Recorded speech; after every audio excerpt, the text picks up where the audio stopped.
I think we're going to have a good one tonight, don't you? I think we picked the right game to stream.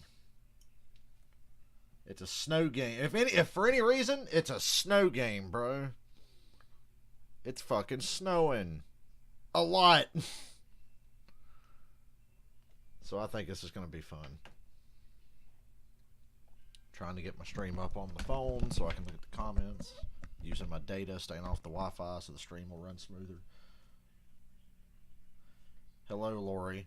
Have you seen the weather for this game? It's snowing like crazy. It's actually slacked up a minute ago. It was coming down hard. It's still snowing pretty good, though. So I think this will be a fun game. I'm picking the Titans. This is about as bad a matchup for the Packers defense as I've ever seen them have. Because you're like, oh, just, make sure you stop the run. Come after, load the box, stop Derrick Henry. Tannehill will tear your ass up, and he runs too. So I think the Packers are fucked here, honestly. But Aaron Rodgers could win the game for them. Both these teams tend to light it up. Look, the Titans are 9th in offense. Green Bay's 13th. Excuse me. They're top 10 in rushing. Either way, this will be a pretty game to watch. I didn't get any snow here for Christmas. We were a day away from having a white Christmas, but the cold front didn't hit at the right time, so all we got was rain. But this game will at least be pretty to watch.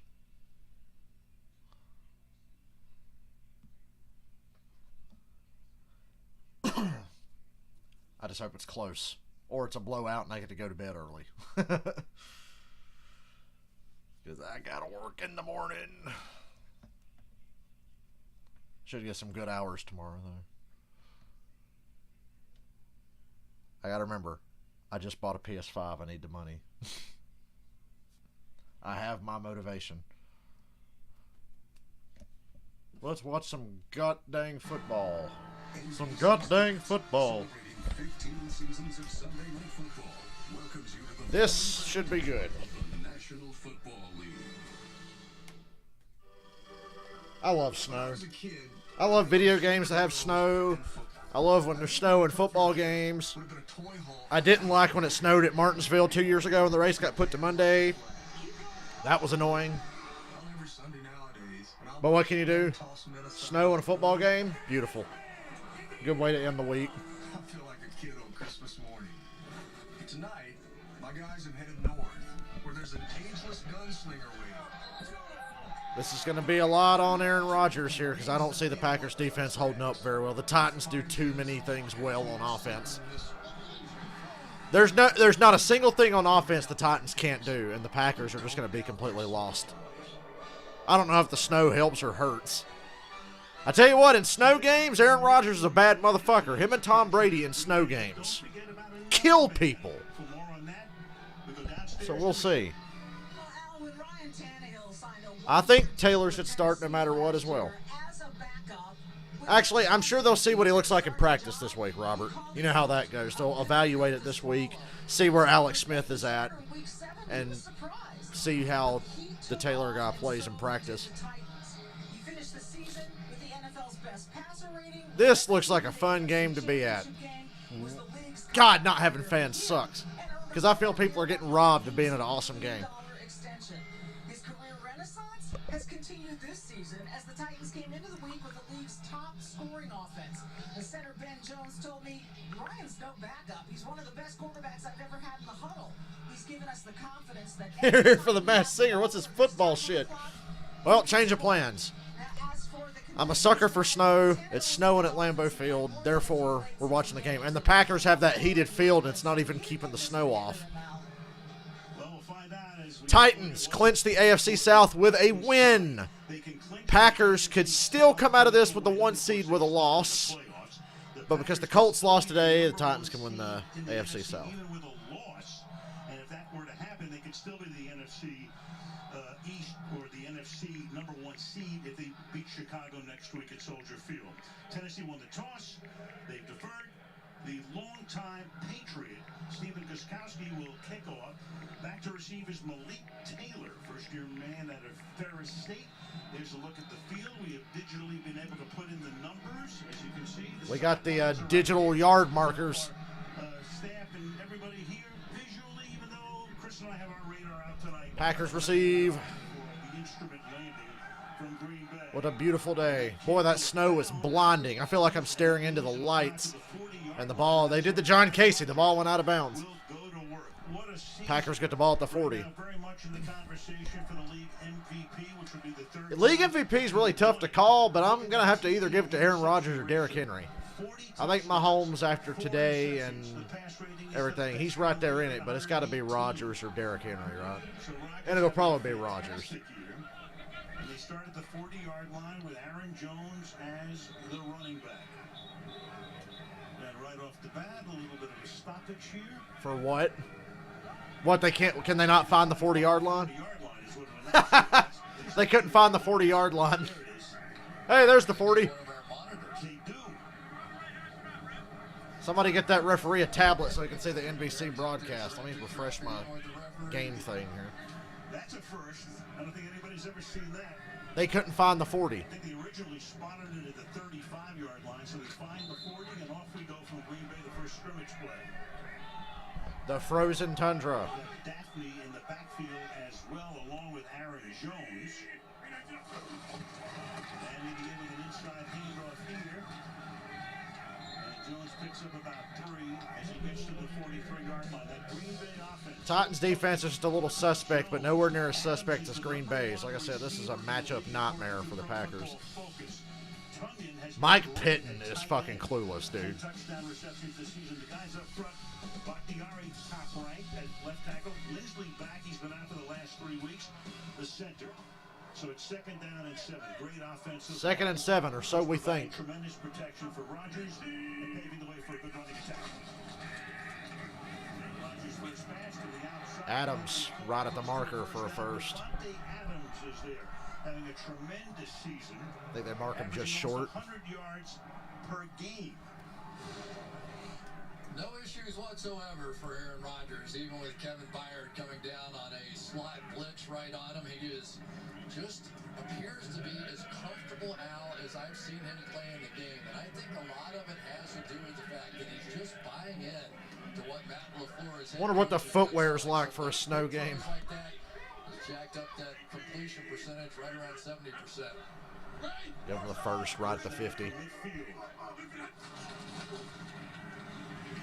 Right back to Adams. Same route, same play. Adams is there. We talked to Rodgers the other day, Chris. You know, you almost feel as if the synapses of his brain are wide open these days. Yeah, and I think a little bit of it has to do with the fact that they drafted Jordan Love, don't you? I mean, here we were in the Yeah, this is Lori's element. This ain't mine. I get like 1 or 2 of these snows a year in North Carolina where I live. I can see the snow from my house, but we don't get a lot of it. I can see the mountains from my house. Second-year coach Matt LaFleur took him to the NFC Championship game. Well, we get 1 or 2 good ones a year. Lost to the 49ers.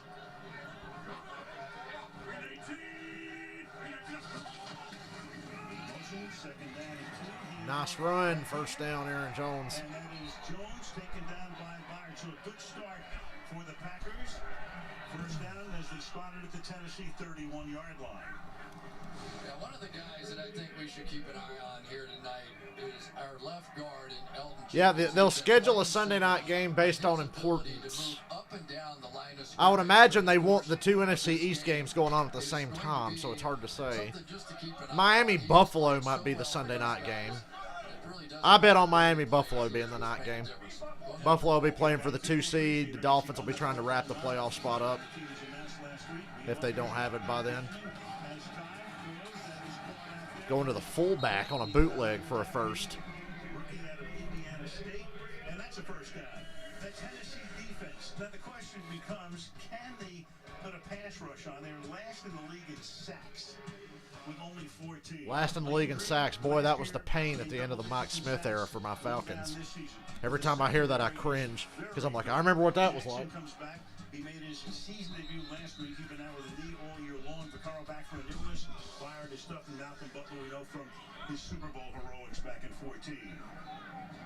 Yeah, I think the pass rush is going to be hurting even a little bit more in the snow. You just don't have the same footing. I've been watching some of the receivers and the pass rushers. You're just not seeing those electric quick moves that you might otherwise see. The sacks are a foreign object to the Titans. The last in the league with only 14. There's a toss. Jones to the outside. And takes it inside the 15-yard line. Runs into Byard, who gets the tackle there. Gain of about 3. Mike Vrabel, what a job he has done. In 3 years now. Mike Vrabel's one of my favorite coaches. AFC Championship game last year. You recall a shot. His personality is like all over this team and how they play. I just wish they were able to get to the quarterback a little better. And had a 10-point lead late in the half against Kansas City. That would be a typical Washington Super Bowl story, wouldn't it, Robert?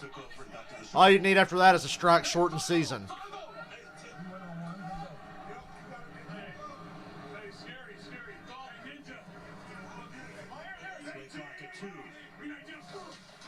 Three-man rush. This is not going to work. And it doesn't. And Lazard has the Packers first and goal at the 5. I think that's the 5.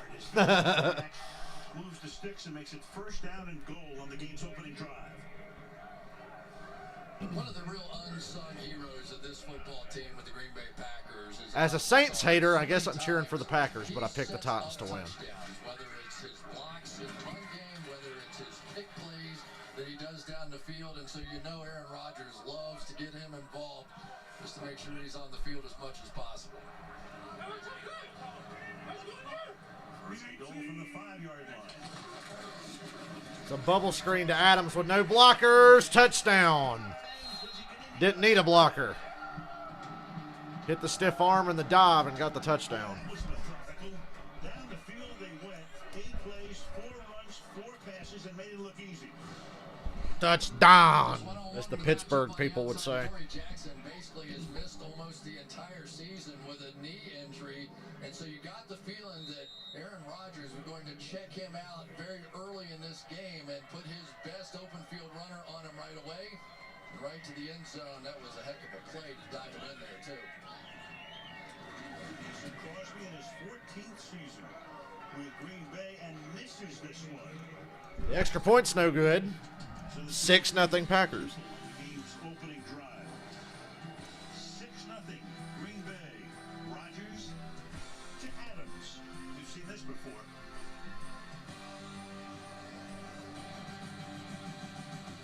So who are the people allowed in the game for the Packers? Is that just like family members and staff that are in the stands? I'm assuming that's all it is.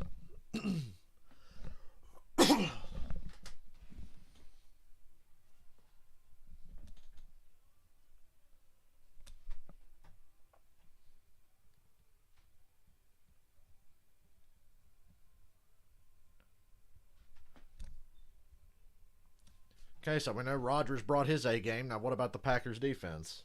How many times have I said that in the last decade? All right, Rodgers playing great. Well, here comes their defense. How are they going to fucking screw this up?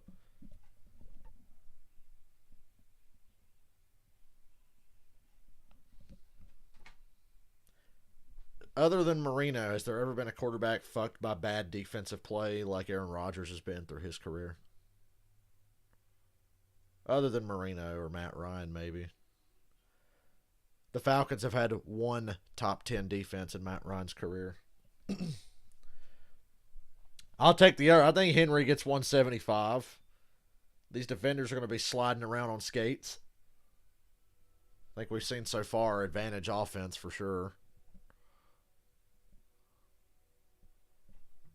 They're going downhill, and these defenders are on their heels trying to make moves. So, yeah. Sad thing is, even if he doesn't get 100 yards, I still think the Titans win. Because the Packers' defense sucks.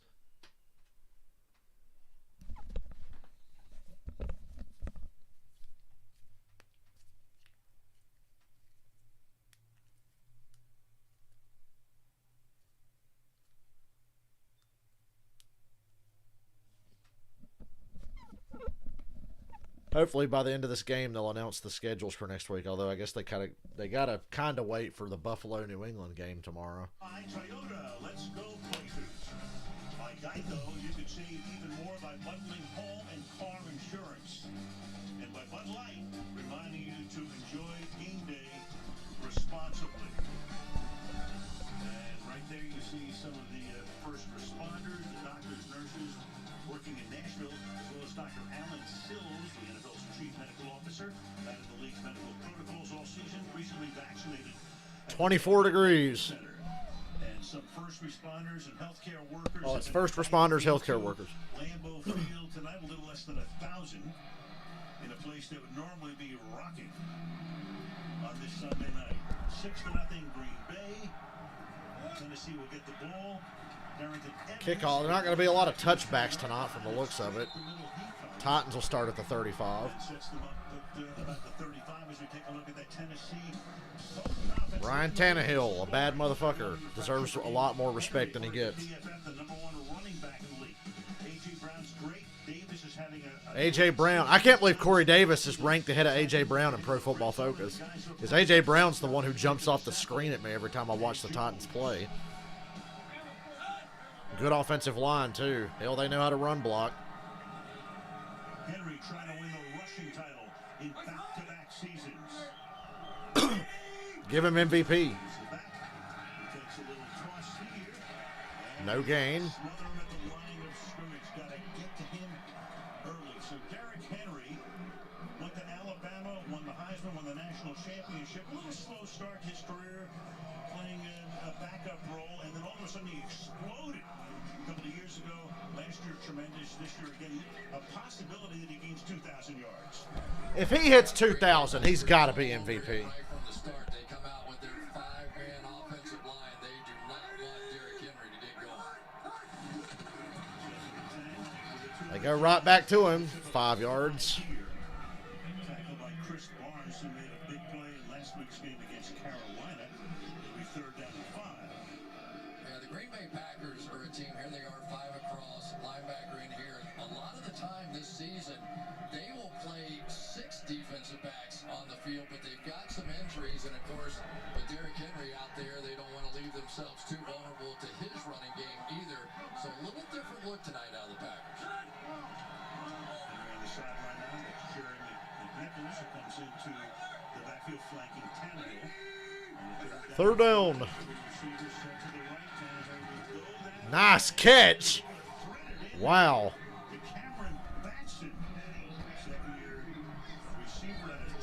Thought they were going to be off the field when I saw the coverage there. It was like 3 Packers in front of the receiver. With so much confidence right now, he's going to catch this ball, look straight down the middle of the field. Henry's ponytail might have icicles hanging from it by the end of this. Right there. But when you're on a streak out like Ryan Tannehill is, you believe everything is going through the hoop. And right now he's hot. I hope we see the most epic shootout in the snow we've ever seen. Give up from the practice squad, and Batson 1st down now. Fake to Henry. Tannehill gonna run it. Really lazy tackle attempt there. Yards. Before he winds up going into the Packer bench. Here is that Packer defense. Kenny Clark is the main man in the middle, number 97. And the linebackers. Orange, we mentioned that big play last week, causing a Bridgewater fumble at the goal line. Darius Smith with a total of 11.5 sacks, and that secondary very good, in particular Alexander and Adrian Amos. Second round, bring the fullback into the game. Give it to Henry, who follows the escort. You're just waiting for Henry to break a big run. He gets many more gaps like that, he will. Man, not used to playing in the snow, even though they practice in frigid conditions and a little light flurries the other day in Nashville. But he has great balance. When you watch him run, he is always over his feet. And you talk to I want to go to a really cold NFL game. I've been to the game I went to, it was like 35, maybe 40. I want to go to a really cold NFL game. I like cold weather. usually does not wear those, but the snow is so thick. We get the studs tonight. A lot of studs out here. A few, hey, from the 35-yard line. Henry again. Doing a good job containing him. He's still getting a few yards, though. I can't barely tell what yard marker they're at. The Tennessee Titans like to call it bully ball. It's really what this football team is about. Bully ball. I like to call it, let's have Derrick Henry run through a motherfucker's face. That's the playbook in Tennessee. And let Derrick Henry do it in the second They're at the Packer 32. Swain, Jeff Swain, number 87. That's the fullback. Fake again, off play action. Where Tannehill is great. Good defense there. Broken up at the 20-yard line. Darnell Savage. Third down. This season is in Wonder what field goal range is in these conditions. 7 for the Titans. Basically a six-man defensive line for Green Bay that time, and if that's the way they're going to play, Because if Mason Crosby missed an extra point. all night down the field, and the Packers are very good on the back end. Jair Alexander the best. Kevin King had some injury issues this year, but when he's in bump and run, they love watching him up, jamming receivers. So now maybe a few stack formations like you see now. That's it. 37, they clock at 2. Here comes a blitz. Snapped on time. Blitz coming from Completely ruins the play. complete. They Fourth down. forced it that time. So is it 4-down territory? And it'll be 4th down now. Nah. They're going to try the field goal. You're looking at about a 50-yard field goal attempt for Gostkowski. Yeah, you're going to see a lot of slot blitzes. You're going to see the linebackers up looking like they're blitzing. Get different people dropping out, sometimes defensive linemen. They're going to try and give as many looks as possible. And here they are already. But he can kick it that far in these conditions. Yeah, They're going to punt. Okay. They're at the Packer 32, but they're going to punt. You probably aren't going to make a 50-yard field goal in this. Punt. We'll try to pooch it down Touchback. there, and it skids I think that's the end zone there. so that only netted them a total of 12 yards. Green Bay on Sunday night. NBC and their choice of music never fails.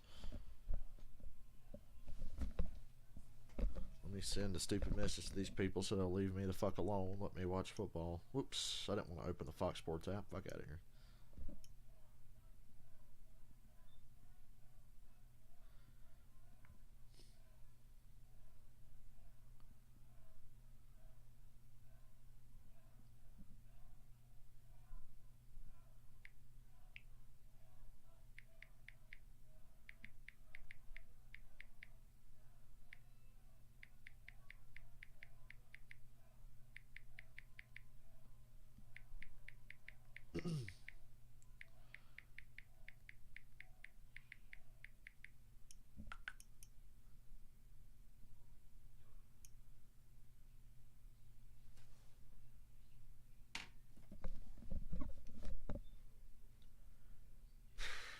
I fucking don't want to work this week.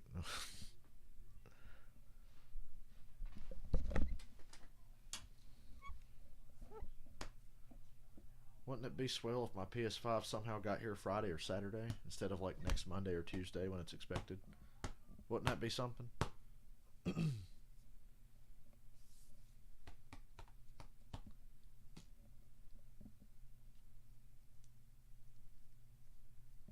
Jeff, how does it feel to be NFC West champion? You're cheering for the Titans, I would assume here, Jeff.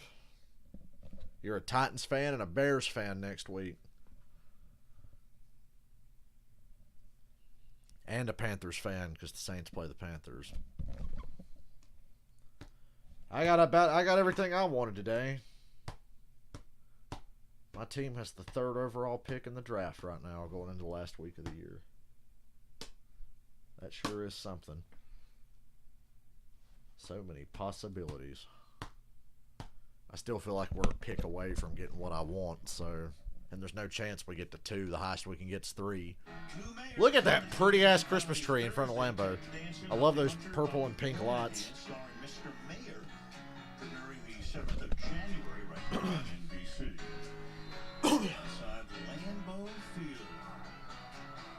Normally would be rocking. Can't wait for the fans to come back. And of course, the great Vince Lombardi won Super Bowls 1 and 2. Jeff, you can breathe for at least a couple of weeks. I'd say the 2 seed or anything like that will be like extra at this point for you, Jeff. You're just happy you won the division, you're in.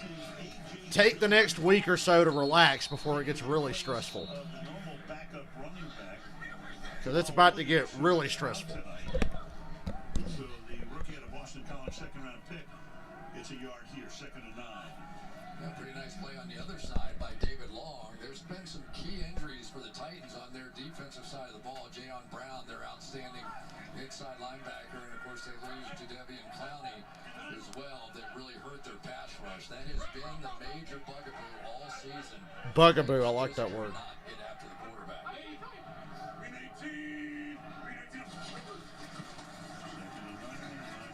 Rodgers running.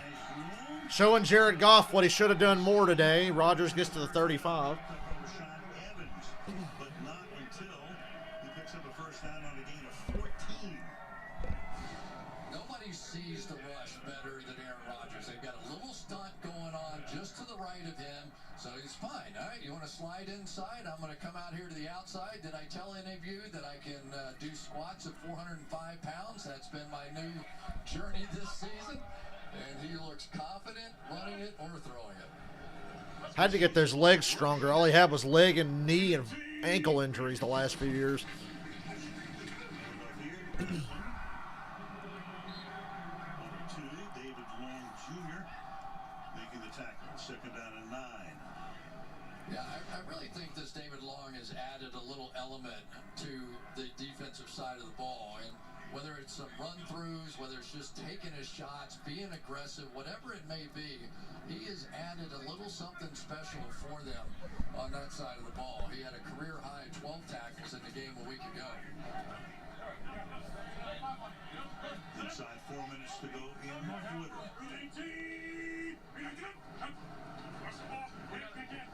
A master at creating offsides and free plays, but Tennessee holding its ground that time.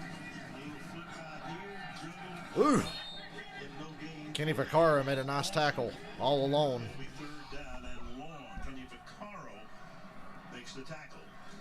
Former New Orleans Saint player. Fuck him. No, I'm kidding. He's with the Titans now. It's all forgiven. They got the Packers on a 3rd and long. But here's your chance. If you're Tennessee, when you get Aaron Rodgers in a 3rd down and 10 plus, you have to win at this moment. And as you can see on that graphic, Last in sacks. That's a problem going into the playoffs. Against guys like Mahomes and Josh Allen who are just going to tear you apart. Ooh, they got the pressure on Rodgers, but he dumped it off. Goes nowhere, though. 4th down. Good stop, Titans. Desmond King put the heat on that time as he blitzed, forcing the issue, and it's 4th down.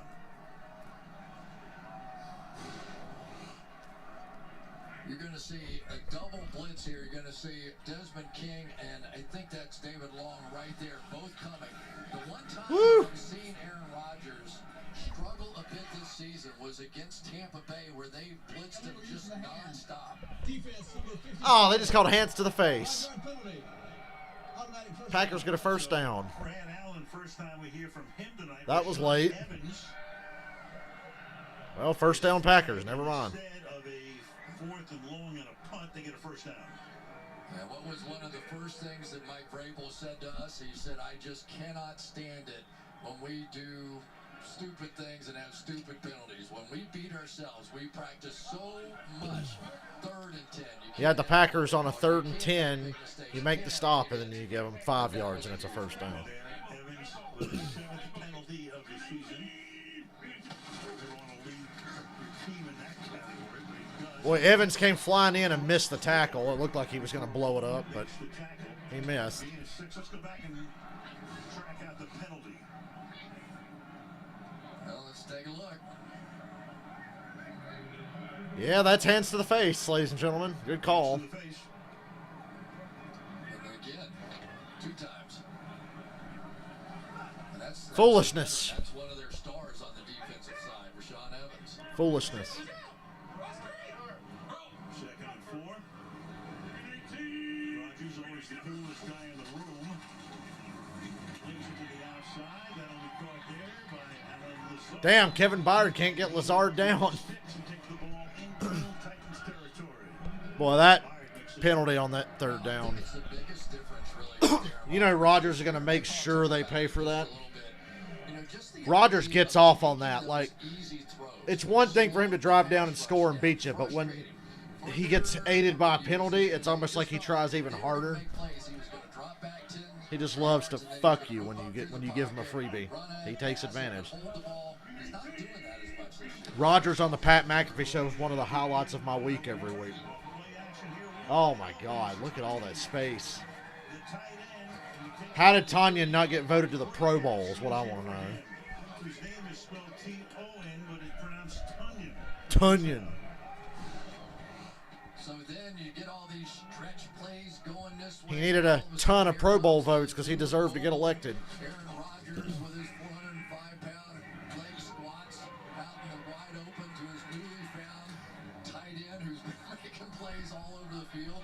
It's just a much more balanced offense than we've seen in the past. I started catching passes, and Aaron said I had to learn how to pronounce his name. So everybody wants to call him Tunyon. Woo! Pressure Rodgers.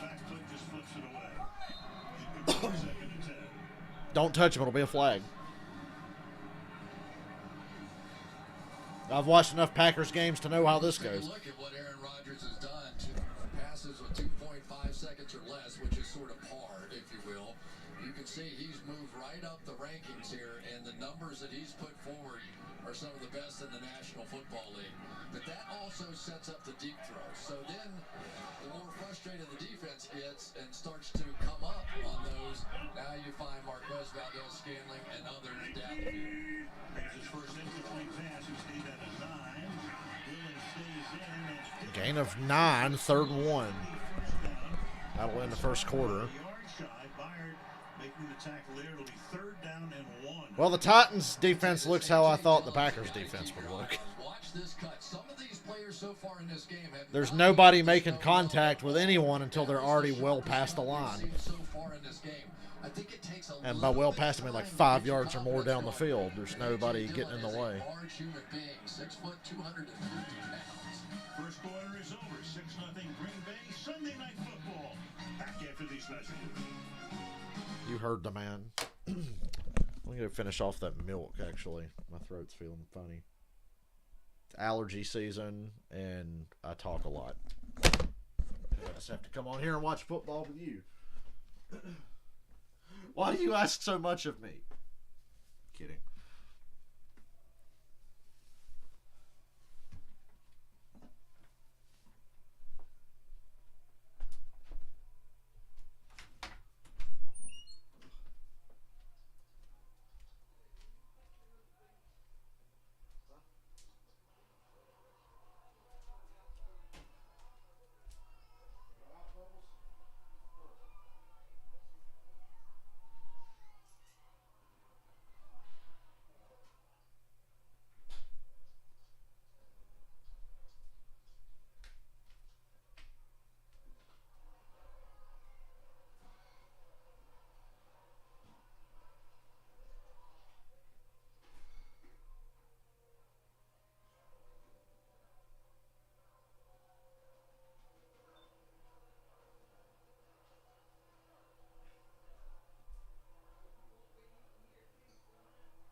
What?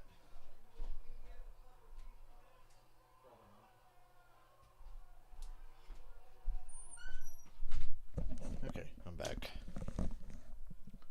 For the moment. Then I gotta go let the stupid dog in. Ah, delicious. I'm out of milk now, though. But it's the last game of the day, so we're good.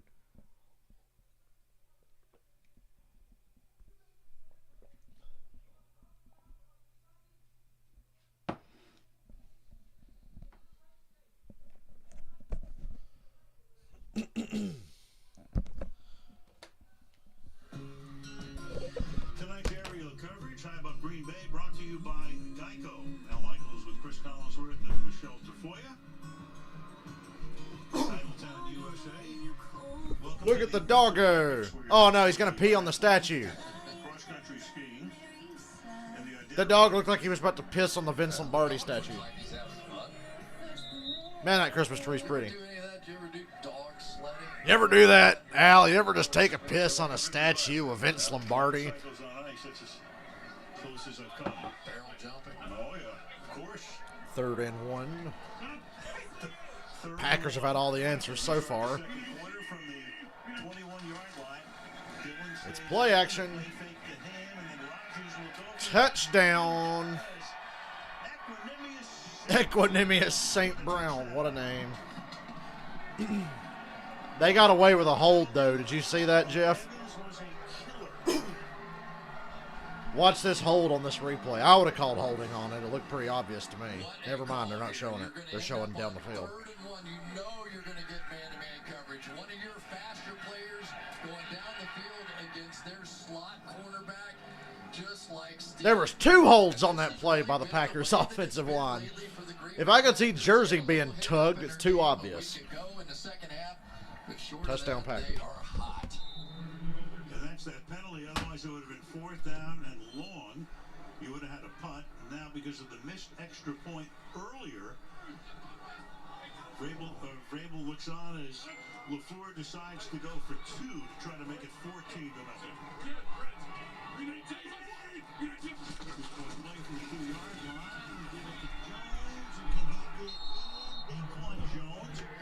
Damn, he got stuffed. So he cannot get in. On the run, a little bit short, and they settle for the touchdown alone. 6 seconds into the second quarter. Another big start for Rodgers. What else is new? 12-0.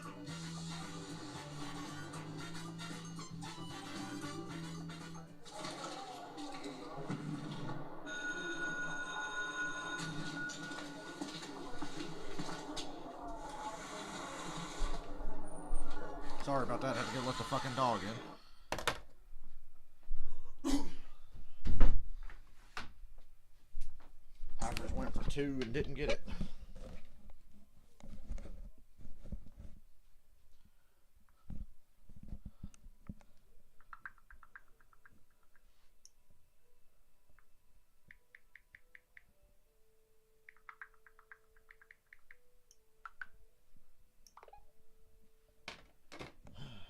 Now I can get back to watching football instead of having to do everything else just because I got up for 2 seconds.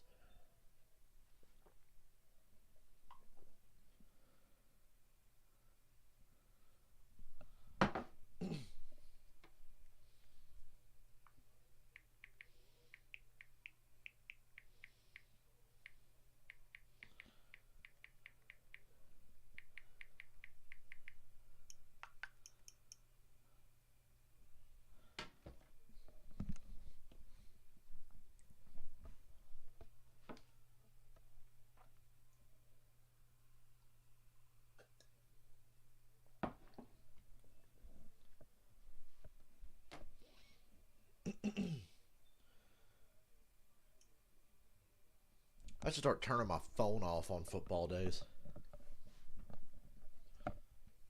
But nah, there's like 1 or 2 people I'll talk to. Lately, had a little too much of people I don't want to fucking talk to.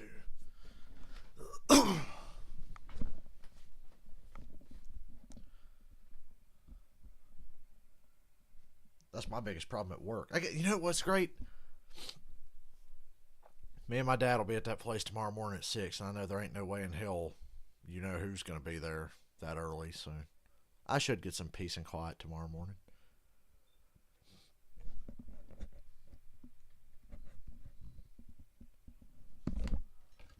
Well, moments ago, Mike Vrabel bitching out Rashad Evans. Vrabel talking to him, that penalty was a killer, and there it was again instead of a punt.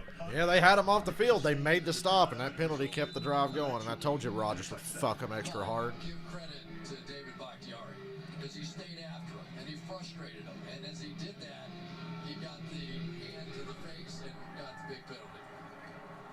And kickoff back. Hey, a touchback. Drive starts from the 25. So Aaron Rodgers, I mean, every time he does something, it goes into the record books. Most most touchdown passes in the stadium by a quarterback. Breeze in the Superdome. Brady at Gillette Stadium would be second in that category.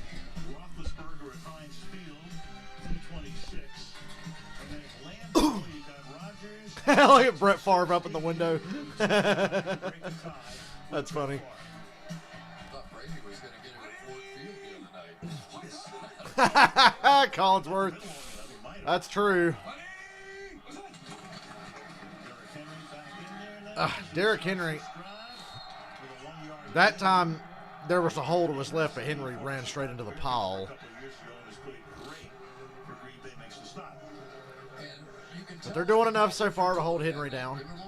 But a football game has 4 quarters, and as we've seen, Henry will get hot at some point. If the Titans can keep the game reasonably close. It's only 12-0 now. Could be 14-0. Black Tony Oscar Hutt. What a call. There's a gain of 5 for Henry.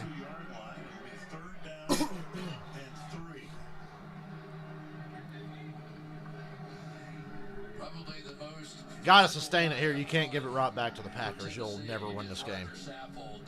Rodgers will put your ass away right now if you have to punt this ball back. But you can tell when they start getting that downhill push, eventually that's when Derrick Henry starts to break some big runs. 11-year veteran, spent most of his career with the Rams before coming to the Titans. 3rd down and 4 now.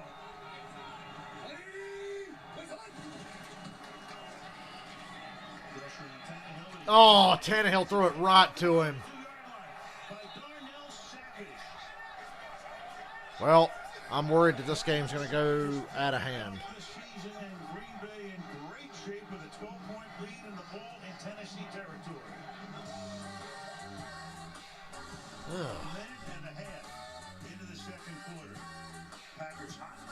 That was a Madden read, Tannehill. Come on. Oh, well. God, hell, I might be going to bed early tonight. Aaron Rodgers knows. Said somewhere out there, somebody has got to go to work, get up at 5:30 in the morning. So I better put these fuckers away early.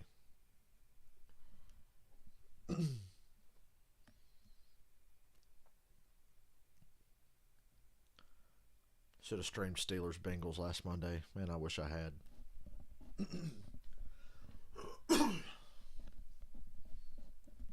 Yeah, if the Packers continue this, I'll be in bed early, and the Saints will not have a shot at the 1 seed. Well, they'd have a very small shot at the 1 seed. Well, that Packers-Bears game next week. Packers-Bears, Rams-Cardinals. Potentially Dolphins and Bills.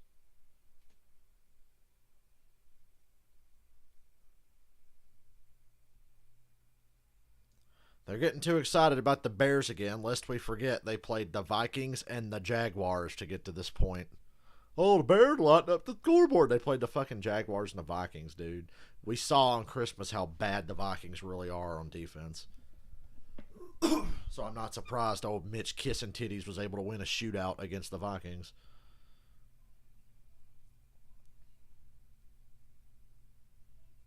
I never thought I'd see a Mike Zimmer defense be this bad.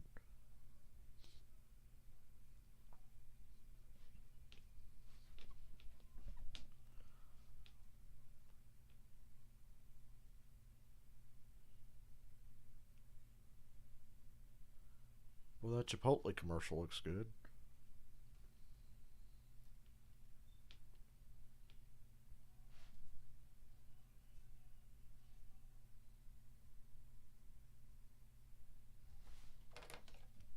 The New Year's Eve party to you. Oh man, is Dick Clark going to be on there? He's dead. Instead of singing Old Lang Syne, we should sing Get Out of Town. 2021. Al Michaels with the fucking zinger. Roaring 20s, they're going to come back, whatever this thing is. So after the pick, I'm so happy 2020 is almost over. Not that it means our nightmare is over by any stretch, but it just feels good to turn a new calendar year. Rodgers going to take a shot and put him away. No, he wants to. He wants to. Look at the protection.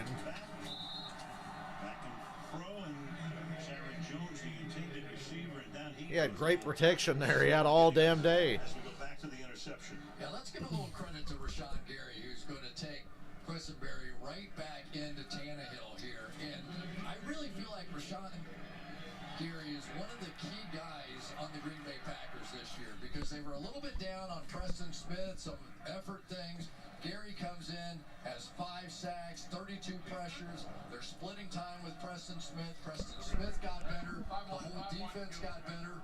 He deserves a good bit of the credit this year. The draw. This other running back's getting a lot of action lately for the Packers.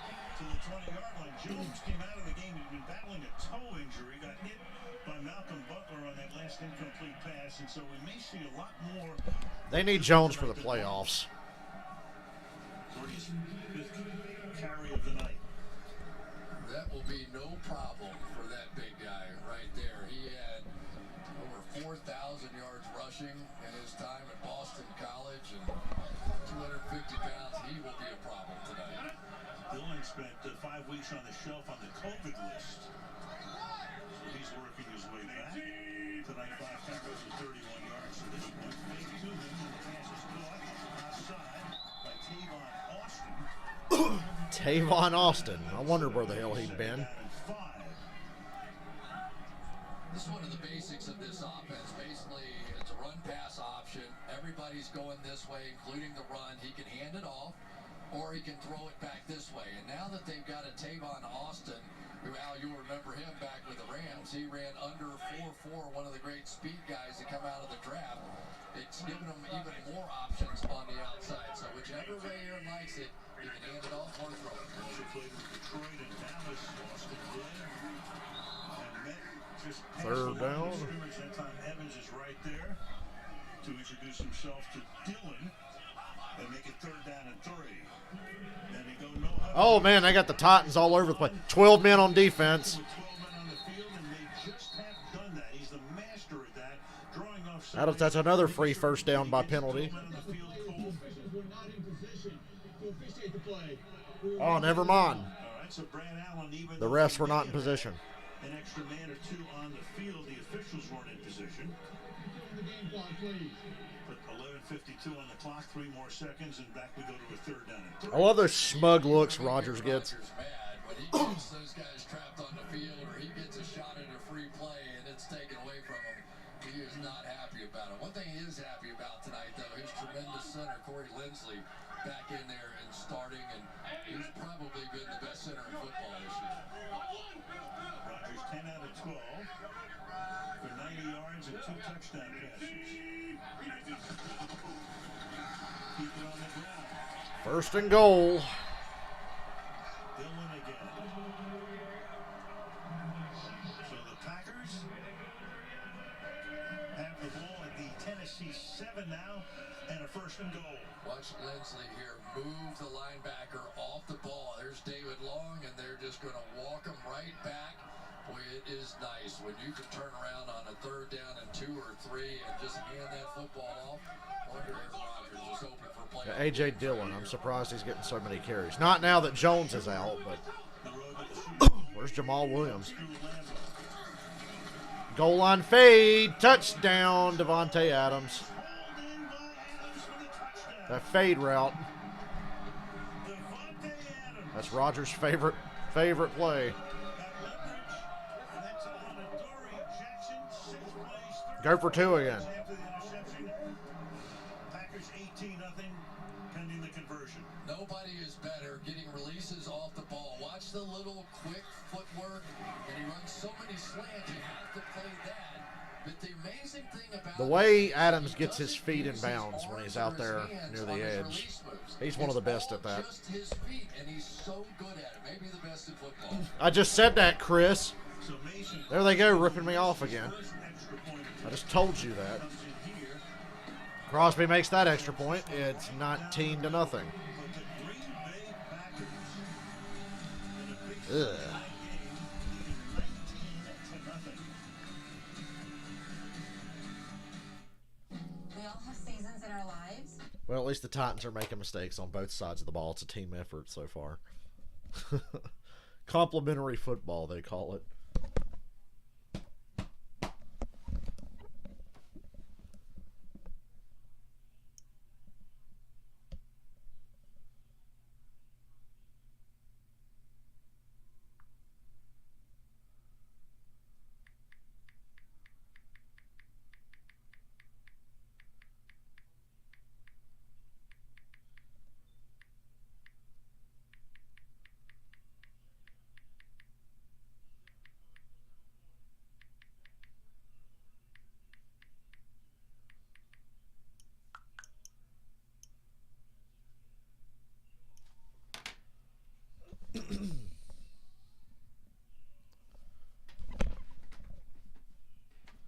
So it's going to be fucking cold in the morning. I can go ahead and tell you.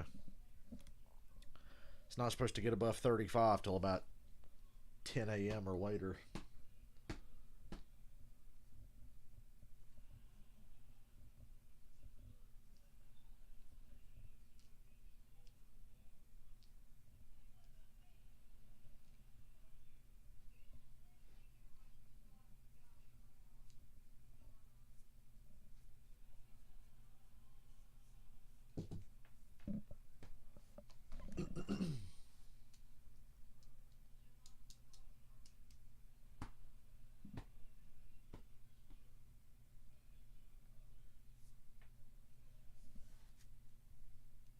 Lori's like 35, big fucking deal, bro.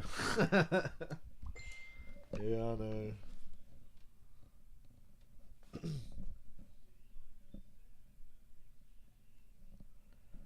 If it was Corey Dillon, Belichick would be like, how the fuck did you get a hold of him? He's wearing the crown, and he wore that crown when we spoke about his birthday, which was December 24th. He turned 28. You know, Crowning. give us an example of the Devontae downside Adams. to celebrating your birthday on Christmas Eve. Adams told us one year he opened a birthday gift to discover one single shoe. The next day he opened his Christmas gifts and received the other shoe. He was grateful because now he had a pair of Jordans, but so much for the Christmas surprise, Al. Yeah, I tell you, he is something really special, Michelle, as we know, and he has developed into one of the very, very best in the league. There's no question about that. 2 receptions for TDs tonight. This is Evans running it back. It's a good return.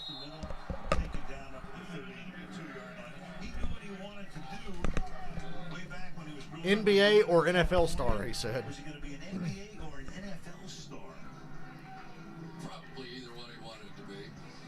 But it is funny because my son Austin has that same December 24th birthday. And so I rushed right out after that story, got him a pair of shoes. Yeah, well, you and I have wives who were born around Christmas as well. Good luck to us. Yep. Right in the slowest part of the year for us. Perfect. God, I wish these people shut up and leave me alone.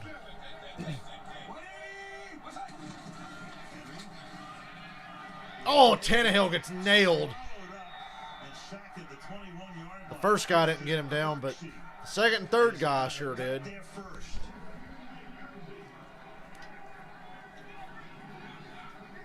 Big sack.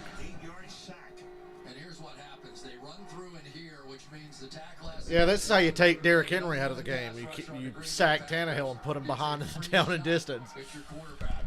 Not to mention you're already up by 3 scores. It's really up to Tannehill to know he was one short when that second guy comes from off the ball.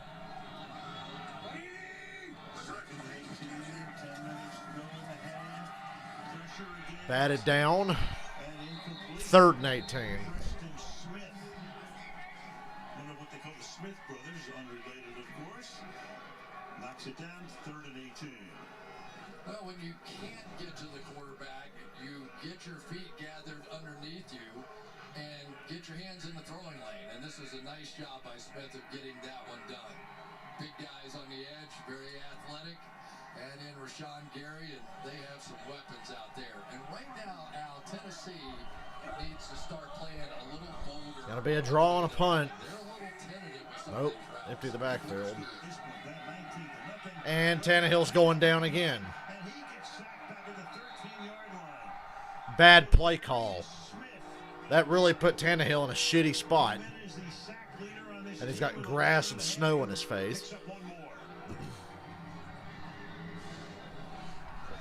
That's Darius going here. You've got Gary going that way. And this Tennessee Titans bunch is not built to pass protect when they're down this kind of a lead. This is a problem right now. They've had to get away from Derrick Henry, the play action, all the things they do best. They're not running good routes in the snow. This is an issue. Rodgers going to have him a Brady day like Brady had against the fucking helpless Lions yesterday.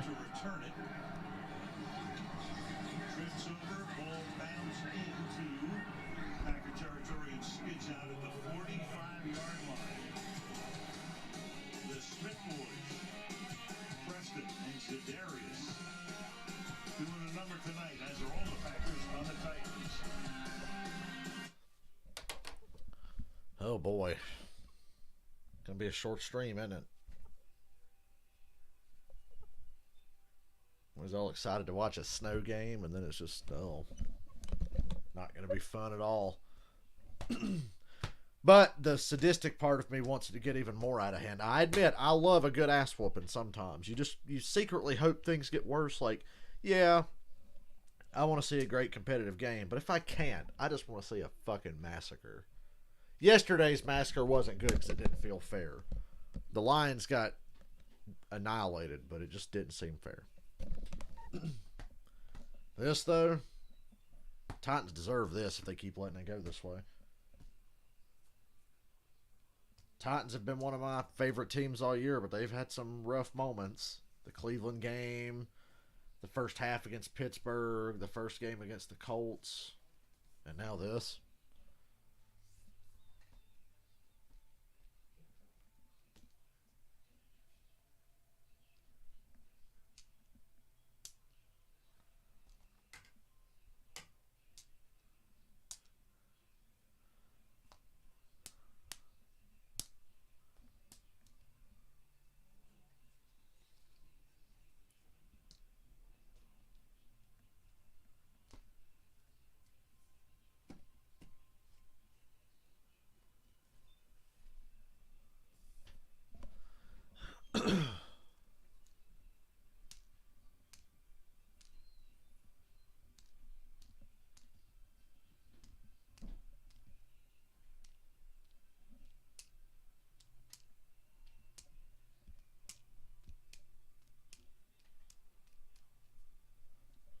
I wish I had a way to track my fucking PS5. I can't track my PS5 until it's shipped from the people to me.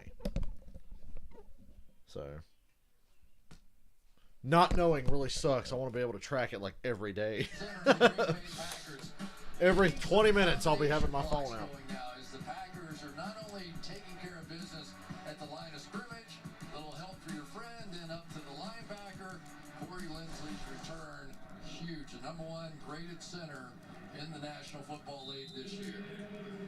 5th round pick back in 14 out of Ohio State. Dillon stays in at running back. We've seen some of Jones tonight, but not a lot. Dillon's carried 7 times for 38 yards. Rodgers thrown for 3 touchdowns already. See how much worse this can get. He's going to try to make it worse. There's Adams again to the Tennessee 32. Sliding down there. It fucking snows in Nashville. Not as frequently as it does in Green Bay, but... Watch the way that Devontae Adams takes a little hesitation step here, working against the Adoree Jackson, get a little hesitation, and now turn on the Jets after that. He works very hard at timing up where he wants to be on the field with the footwork of Aaron Rodgers. Every route has a little different timing, but these two guys are sort of the equal of each other. Devontae Adams and Aaron Rodgers playing at a very high level together. 32-yard line, keeping on the ground. Good tackle made there. Dillon. Well, they're already about in scoring range again. About Rodgers before and all of the records. Well, he has another one now. Another one goes into the books. Most touchdown passes in any quarter What kind of record is that? Oh, Aaron Rodgers has 22 touchdowns in the second quarter. More than Marino in 86 and Brady in 07. Ooh. What a pointless fucking record. Who has the most touchdown passes in the first 5 minutes of a game? How about that record? Who's got that? Number 2 on another list. He held everything for a little while. Marino's name is starting to get erased from the record books with the modern NFL. But he'll always be, well, for now, he'll be second on most touchdowns in the second quarter. Fuck's sake. That's an ESPN stat right there. That's a Skip Bayless stat. Right up there with degree of difficulty. And Michelle, as we said before, too, working through a toe issue this week. So you've got him on the bench. You've got Jamal Williams, who is inactive. Oh, Jamal Williams is inactive. No wonder Dylan's getting so many carries. They need Jones for the playoffs, and this game is getting out of hand, so they don't really need to use him. And they convert with Dylan again. He's still going. Chris, I was thinking about, Rodgers. You were telling me the other day in our conversation, we saw that He's pumped. Rodgers. for most touchdown passes in the quarter. He said, that's interesting. So we're kidding him about, trying to set it on Sunday night. Reminds me when I was doing baseball, Reggie Jackson, before a game, you tell Reggie, Mr. October? He says, I'll step out of the box for a few seconds in the second inning. Get that in. Did he really? Yes, he did. Yes, he did. I like Reggie Jackson. That's a good story. Well, with Aaron, it gave him something to think about. He steps out of the box here. I'm going to be impressed. Look out from the 19-yard line. Oh, he's going for it. Oh, checks it down. Good gain anyway. Dylan makes the grab there under 6. My PS5's in Iraq. Well, it said Philadelphia, Jeff. But that could be code for Iraq. It's got to get shipped to Iraq and then to me. It's like that PS2 memory card I got from fucking China right when COVID. I ordered it before the shutdown, before we knew just how bad COVID was going to be. And then it was like, oh shit, we're shutting down. And my memory card didn't get here for months. He has really been something special. It was coming from China. Timeout Packers. Prolong the suffering. Call a timeout. So Rodgers, if you think about this, that touchdown interception ratio is crazy. It was 40-4 coming in. He has 43 touchdowns, 4 interceptions, leads the league in pass rating, might wind up with the highest in history when it's all said and done. And, we're talking about the MVP battle right now. It's him and it's Mahomes. I think it's over. Yeah, well, I'll tell you what. I'll just give you my opinion. I think it's over. The way this game's going, I'd say MVP's a done deal for Aaron Rodgers. But Mahomes wasn't great in that one today, right? There's another guy who could be in that conversation. A running back doesn't normally get it. But I got Rodgers on top of the leaderboard as well. Aaron Jones comes back into the game, second down and 5.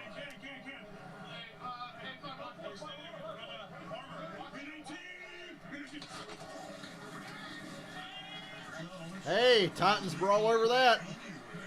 Aaron Jones is back in the game. So right now, Green Bay has 207 yards of offense. Tennessee has 22. Yeah, and if I were Aaron Jones, I think I would have gotten back in the game as well. A.J. Dillon was looking pretty strong out there. They now go 3 deep. They love Jamal Williams around here as well. He's out with that quad injury in this one. But right now, the Green Bay Packers are starting to stack up and get themselves ready for a playoff run. And they're looking dangerous tonight.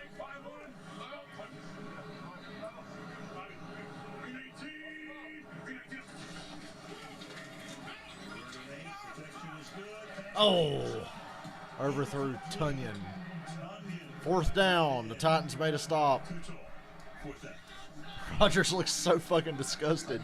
The looks he gets on his face kill me. He's like, are you shitting me? Quick release, you saw the move. I think Kittle and Tunyon and the guys who are really different are people that mentally just never stop competing out there. And Rodgers thought he had number 11 with him. fourth of the game. 35-yard field goal. 35-yard attempt now for It's blocked. And the Titans have picked it up. They're running down the sideline with it. Wow. And the Titans get it down to the Green Bay 18. I thought that was going all the way when he got up the sideline. But the Titans get it in the red zone. And Rodgers is beside himself. Right up the middle of the pack. Was that Jack Crawford who got his hands? Old Jack Crawford. Oh, offsides on the Titans. Never mind. Offsides on the Titans. Offside, and there goes the block kick. And great field position. I mean, it is Wow. just what Mike Vrabel was saying about his football team. There's many great things. Well, so much for that. Let's take a look right here. I can't tell from that angle. So that is a monster penalty. That was very close to not being offsides. Uh, That was hard to see from that angle. And a lot of times, Al, what happens is there can be a little bow in the line and you don't really realize it, and that wing is set back like that. The Packers are going for it now on 4th and 3. See, whenever something like that happens, they're going to make you pay. It's 4th and 3, and the Packers are just going to say fuck it and go for it. It was 4th and 8. Forget about the field goal because then Rodgers will try to get into the end zone again. He's going backwards. Down he goes. Back at the 30-yard line. Okay, so it still works out for the Titans. Tennessee is able to stop him, hold him on downs, and get They don't get the field position they were going to have, but they got Rodgers backpedaling and sacked him. What a weird game. I like going for it there, though. This is the new iPhone 12 Pro. Although maybe now they should have probably just kicked a field goal. What do you think? Captain Obvious. Mr. Hindsight. Captain Obvious checks in. Probably should have kicked the field goal again. I don't think that dude was lined up off sides. Personally.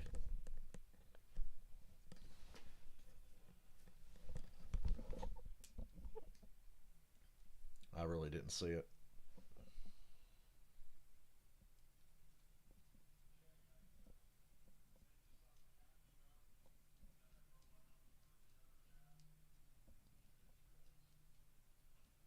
Well, I kept my daily challenge streak in Red Dead Redemption Online alive.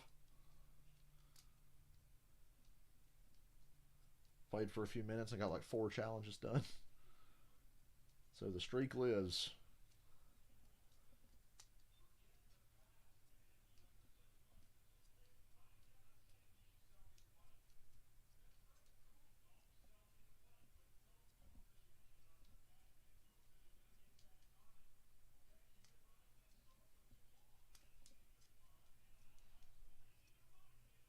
And the only shitty part about getting up tomorrow is that we're not going to eat anywhere before we go. No shake shop for me. Unless we go there after before we go to that other fucking dump. Hopefully we'll do that because I'm going to be hungry as shit tomorrow.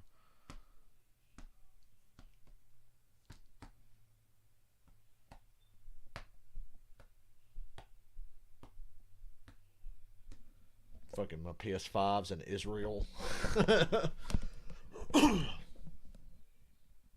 The promised land. My PS5 is in the promised land. Let my PS5 go. Man, we've been looking at this. How the fuck was he lined? He was not lined up offside. You tell me. I mean, Terry McCauley, you're watching as well. Is that offside?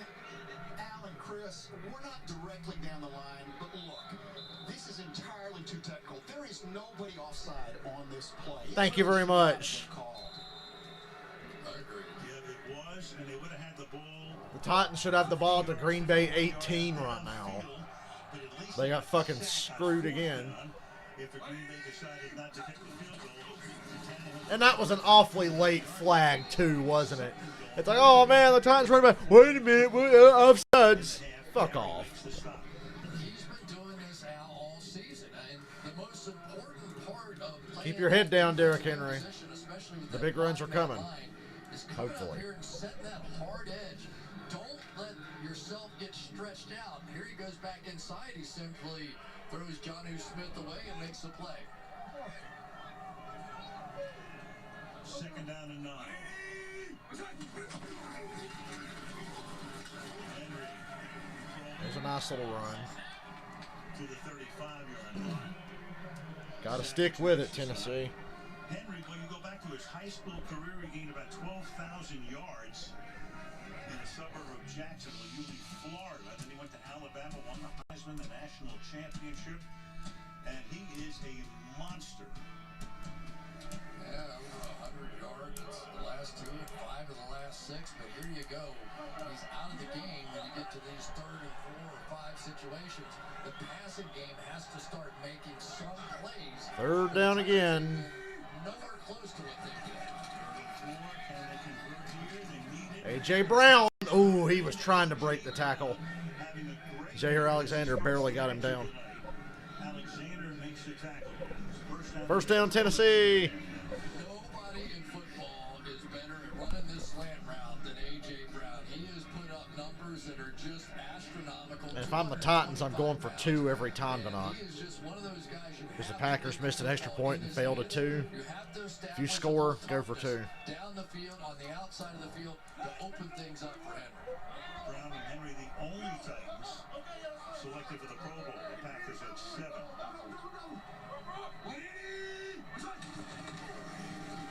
Back to Henry. Short game. This will go to the 2-minute warning. In all likelihood, as Preston Smith makes the tackle to the 2-minute warning. Snowy night, 24 degrees, Green Bay, Wisconsin, Lambeau Field. 19-0, Packers. Could be worse. Tennessee could be worse. Boy, let's see what social media has to say about that fucking offsides horse shit.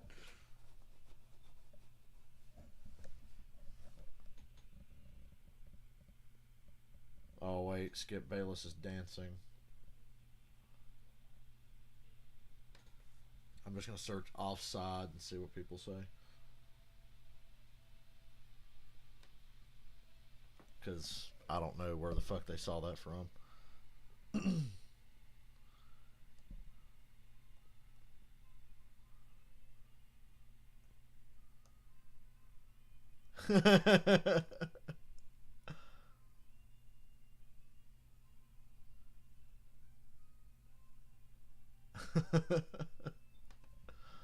I'm saving that for later.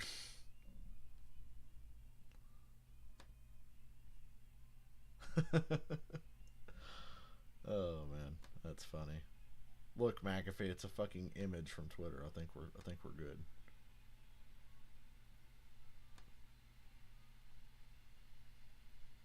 How do you call offsides when it's simply fucking not offsides? Like, what the hell? Like, it wasn't even close.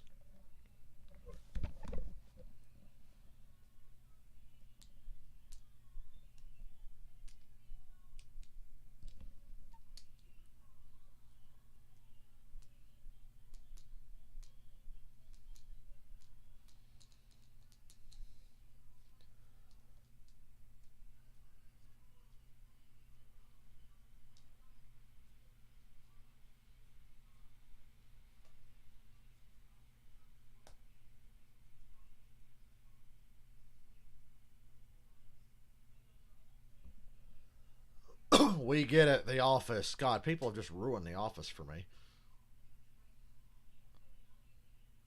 I don't know if you girls out there know this, but liking The Office is not a personality trait. Quoting jokes that you didn't write or come up with is not funny. All the highlights and playoff implications coming up. We'll see you at halftime. All right, Mike, see you in a couple of minutes. Meanwhile, there's a look you don't see very often, the snow piling up. Of course, in this stadium, which holds close to 80,000, less than 1,000 here tonight. Invited guests, invited first responders, medical folks. Second down and 7. Good protection on this play action. They bid on it. A.J. Brown, first down to the Packer 40. Yard line by A.J. Brown. His second grab on this drive. First down. And this is what the Titans are here. They are a play-action team, and then get these receivers going down the field. This team has been so hot throwing the football, but so far tonight about 35 yards passing and an interception in the first half. 3 completions to receivers. 90 seconds. Tennessee has all of its timeouts.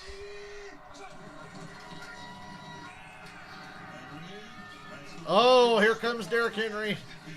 Gain of 12. And that moves the chains. The ball at the 29-yard line.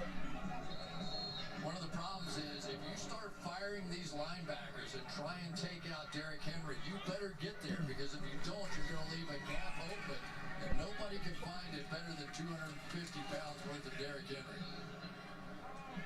Amos trips him up. Little mini stiff arm at Barnes.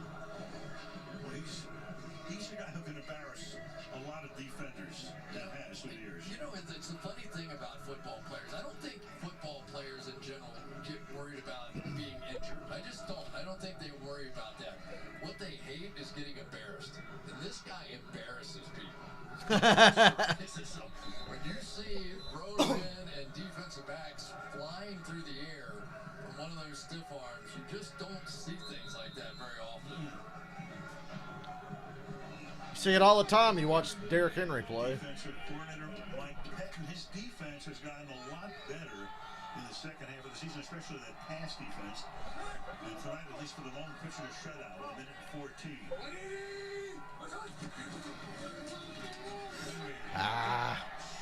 Got Henry for a loss there. Kenny Clark is right there. The 6'3", 314-pounder knocks him down for a loss. Second and 13. Up to the line of scrimmage, saving the timeouts. Tannehill to the outside. Brown is open. A.J. Brown. I think that's a first down. Browns near a first down. Broken from Kenny King, and they will give him a That's a first tough down. dude to bring down. Just ask the Ravens. Nobody breaks more tackles than A.J. Brown on the What he outside. said. Kevin King is going to have some issues. Look at the distance he gives him inside the 30-yard line. Stop the clock by going out of bounds, and this is now caught by Jonnu Smith, Titans are moving. who's been a monster in the red zone this season. And that'll make it second down and 3 after a gain of 7, 43 seconds. And we're starting to see the Tennessee receivers now have some confidence, sticking their foot in the ground, making some cuts, catching the ball cleaner than they were.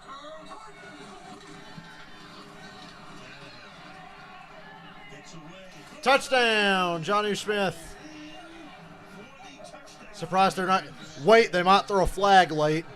Give it about 30 seconds so they can come up with something. Red zone touchdown of the season. And that's exactly what the Titans needed before halftime. Got the ball back, took over on downs, and down the field they go. Hell of a drive. This is what Tannehill does when he gets it going with his game. He's a mobile quarterback. Whether he's bootlegging, whether he's throwing on the run, he's probably as accurate a quarterback as there is in the game.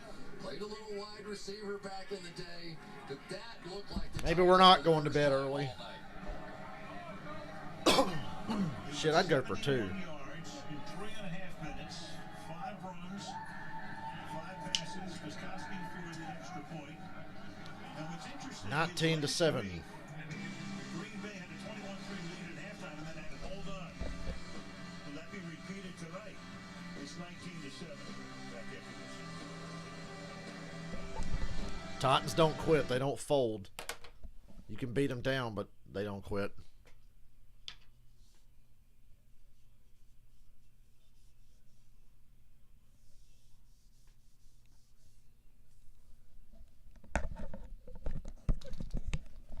Wonder how many fantasy football games were decided on Christmas just because of Alvin Kamara.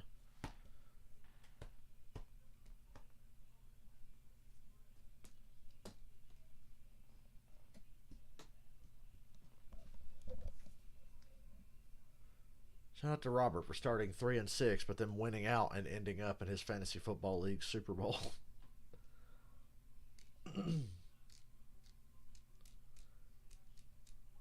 sure my Falcons kind of cost him today because Mahomes threw a pick. I'm not sure how Tyreek Hill played today.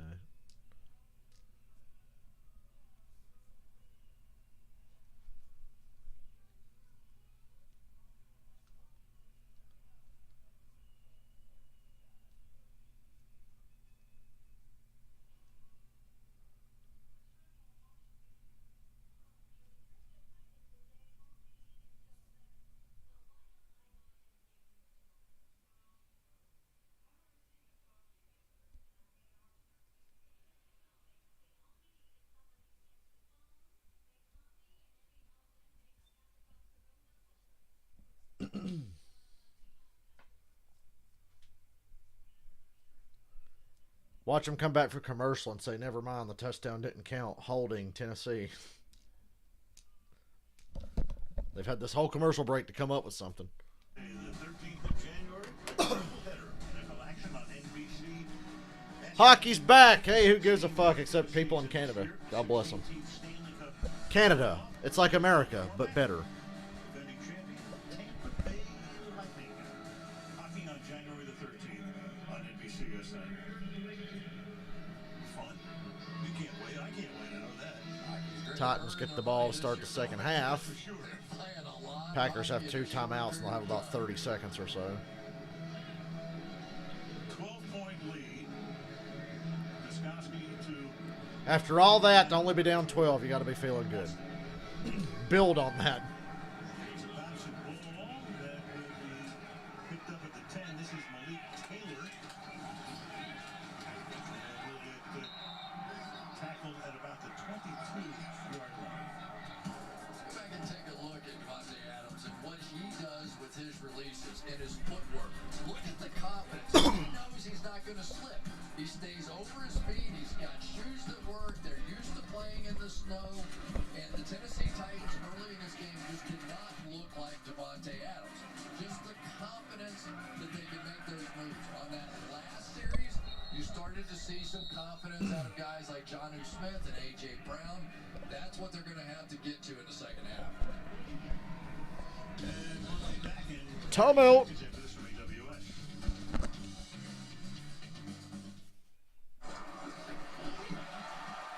Wow! You gotta see the stats on that one! Christian McCaffrey. And with 4 defenders that close, Once again, you pay a running back and suddenly he disappears for a whole season. Injuries or otherwise. so I accelerate a lot. Defender distance, decimals. My only out, 0 gravity, 6 points. Best flipping play of the season. Next Gen Stats powered by Amazon Web Services. AWS is how. Mike Vrabel, he hired Matt LaFleur as his offensive coordinator in 18, and that led to Matt getting the Packers head coaching job.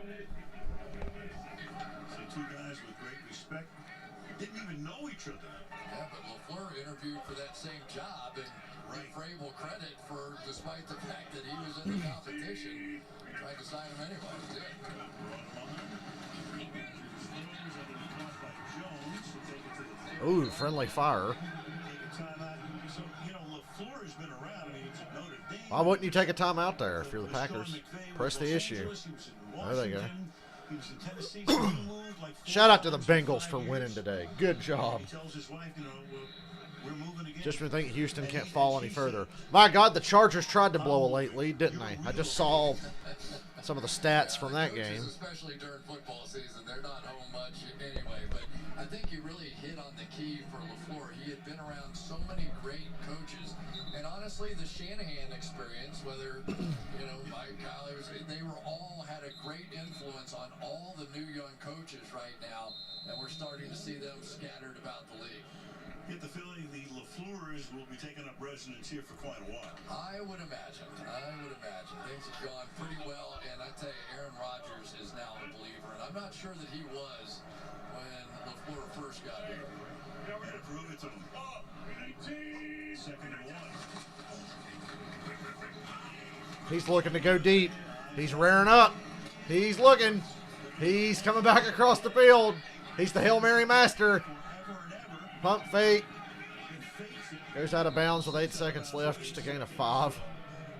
Obvious obviously the coverage was terrific. That coverage, yeah.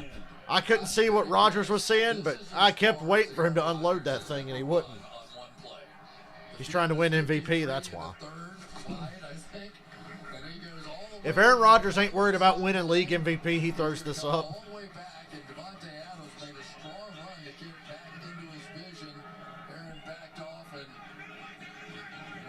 You guys have any oxygen over here? 14 seconds. That's like running the 200 meters. 8 seconds to go in the half after that. We did a game years ago where Donovan McNabb ran around for 14 seconds. He hit Freddie Mitchell finally. Here's Adams making the catch, but that's going to take us They got to take a timeout or go to the half. to the gun for the half. Halftime.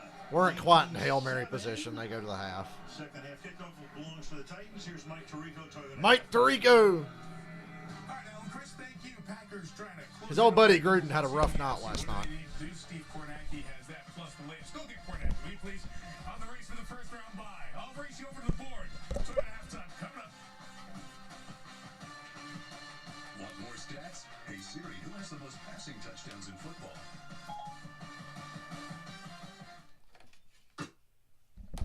As a guy who cheers for a dome team, I think night games in December outdoors in Green Bay should be illegal. But since my team's not in this game, it's all good. I will be right back.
I think every football game in December should have fake snow.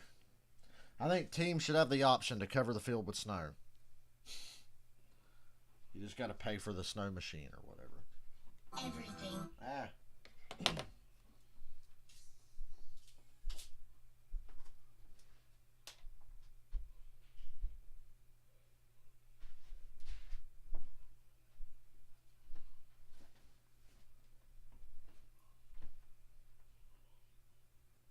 I want to see these halftime highlights, and I got to go move the trash cans and shit out to the road. But I'd like to see some highlights.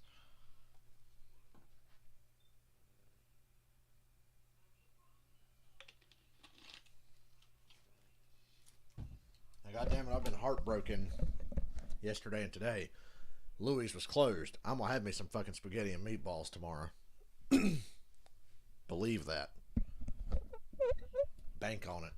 Welcome to the Toyota Halftime. Let's go places. First 19 for the Packers. Devontae Adams, 2 touchdowns. Lead to the league now with 16.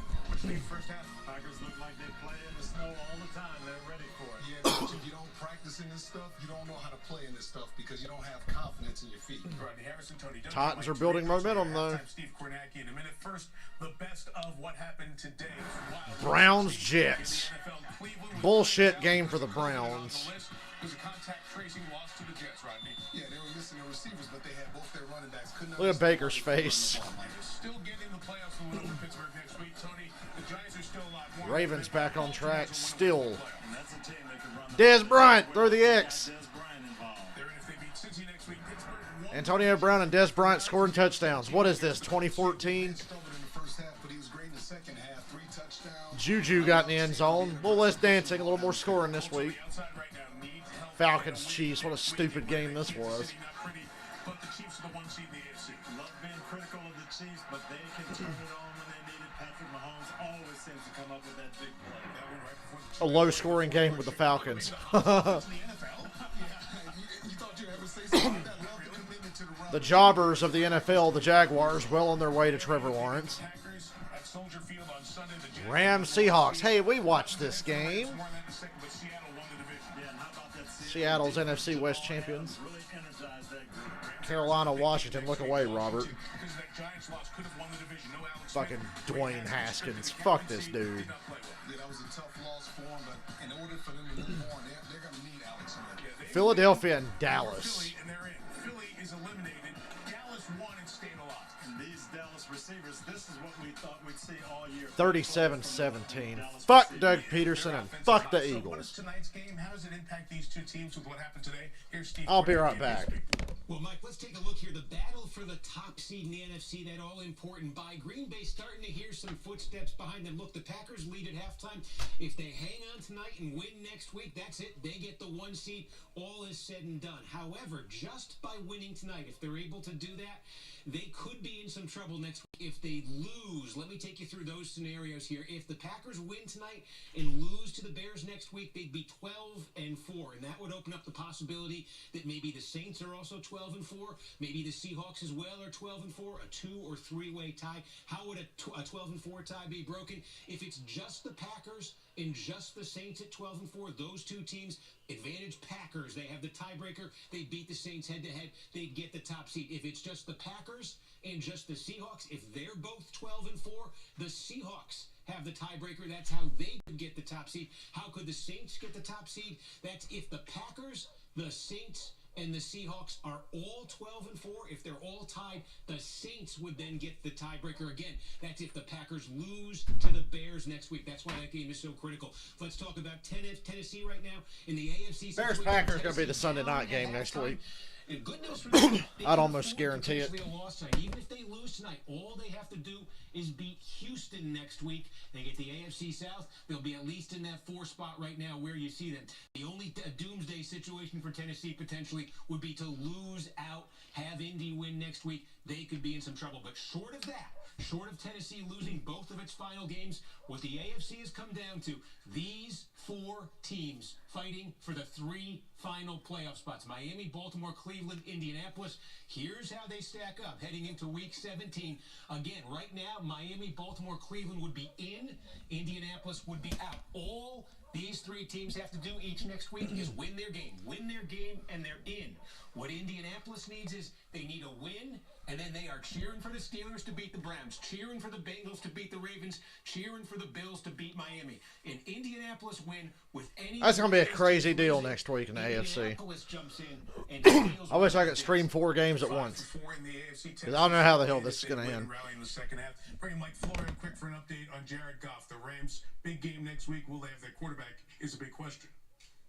It's to be determined, Mike. Jared Goff dislocated a thumb today, actually popped it back into place himself and finished the game. There are multiple reports of a possible broken thumb. Goff himself said after the game that he'll be evaluated tomorrow, and it's uncertain whether he'll be able to play next weekend against the Cardinals. And if he can't go, the duty likely falls to John Wolford from He Wake said Forest, duty. who has 0 regular season NFL passes in his career. And a game you gotta get. Thanks, Mike. More ahead, but first, Toyota celebrates those who are far away, yet always. You heard them. The Rams are in serious trouble.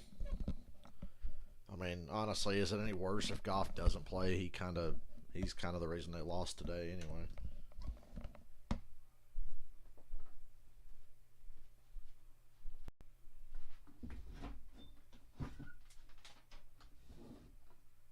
Hey! There's that pair of pants I wore at the store the one day I worked there. I should hang those up in the rafters, shouldn't I? Hang them up on the wall as a reminder if I never want to fucking go back to that place ever again.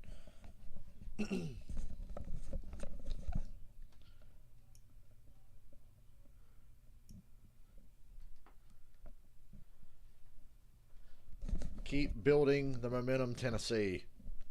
This game is not over. Damn sure not over now. Just focus on what you can do well and what the Packers didn't do. Missed extra point, failed 2-point conversion. They left points off the board. Just be alert for any more bullshit penalties to negate big plays. That offsides is the most fucking ridiculous thing I've seen all year. Downtown, hopefully enjoying the Titans game. A little bit of respite from what happened on Friday. They'll get the ball, start the second half. Al, Chris, and Michelle are with you right after this. They come back for commercial to tell us they're going back to commercial.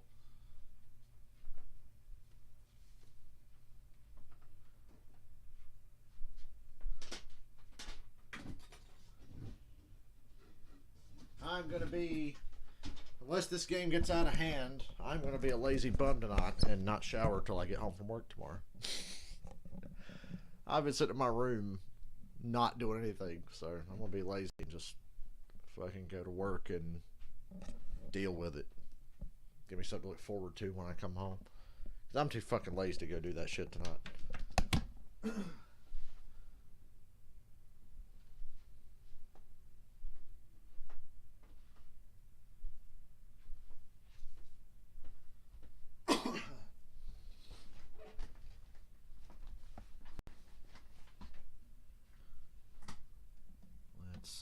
Let's just browse Twitter for a minute. Hope no naked ladies pop up on my Twitter.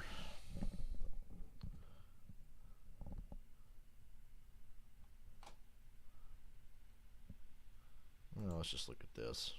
The trends. Why is NASCAR trending? Wait a minute. Why is Skip trending? What stupid shit did he say this time?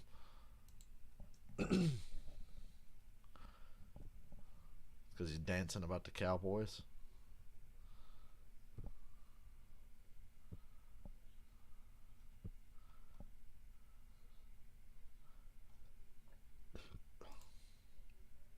Why do I suddenly kind of want the Cowboys to win the NFC East? Just so I can watch them get massacred by Tampa Bay or something.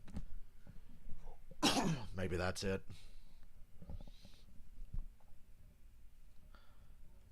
I really got to think about what games we're streaming.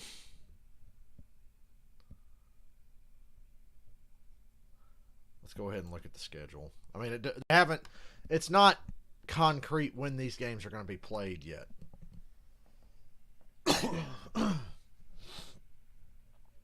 We might do 3 games next Sunday.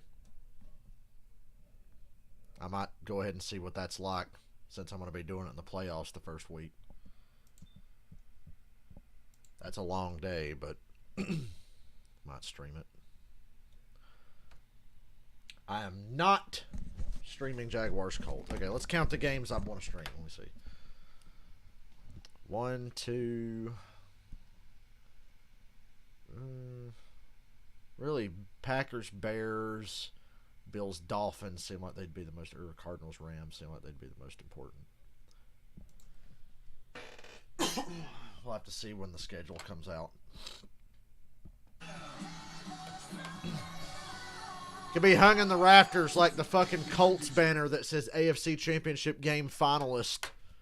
Only mine will be survived a 9.5 hour shift of lottery tickets and crackheads at a local store. For 66 yards, TD and Aaron Rodgers 11th time with 3 or more touchdown passes this season, tied for the second most in the history of the league. Can't believe the Colts hung a banner to celebrate that they got to the AFC Championship game. It's like, but did you win? No, you got your ass beat and cried, Deflategate, Deflategate. 56 yards of reception. Chris Collinsworth and Michelle Tafoya. Tennessee will get the ball to start the second half against some first responders, healthcare workers from the area invited by the Packers in to watch the game tonight at Lambeau Field. God bless them all. Still snowing.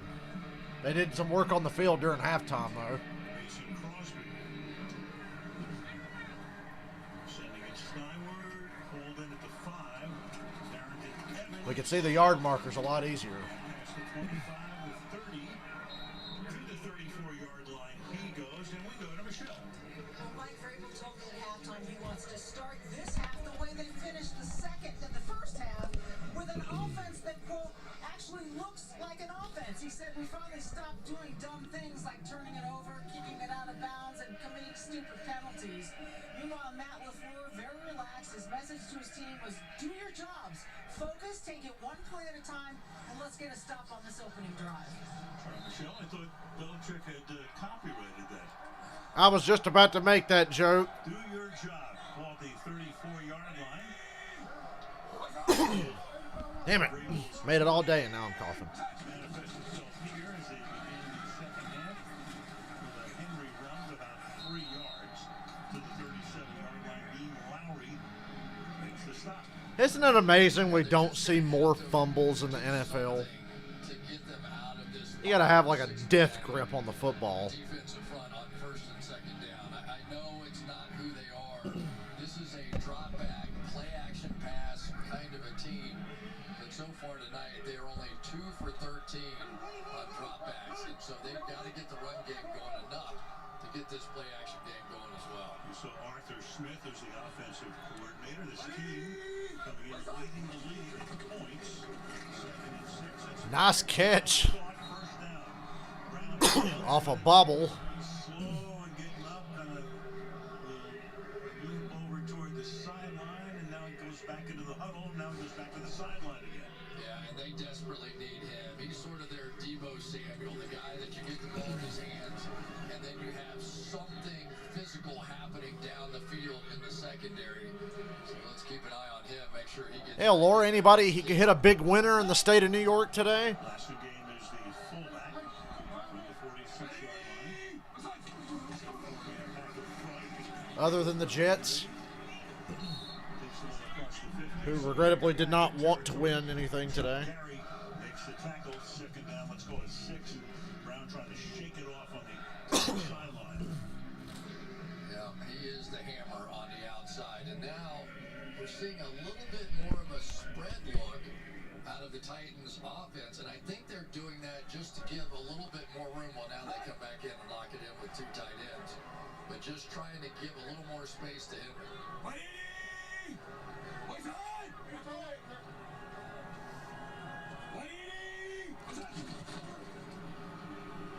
takes the toss. Was lucky to get that. 3rd and 1. Shy of the first down. Tackled by Clark. 3rd and 1. One of the key guys, any time that you're playing the Green Bay Packers, is trying to find a way to cut or do anything to Kenny Clark. Here they took a shot at his legs. He kept his balance and comes down and makes the play. But you can see Derrick Henry even dragging him 4 or 5 yards there. But Kenny Clark has been the key guy. Only a couple of sacks so far this season. Had 5 each of the last 2 years.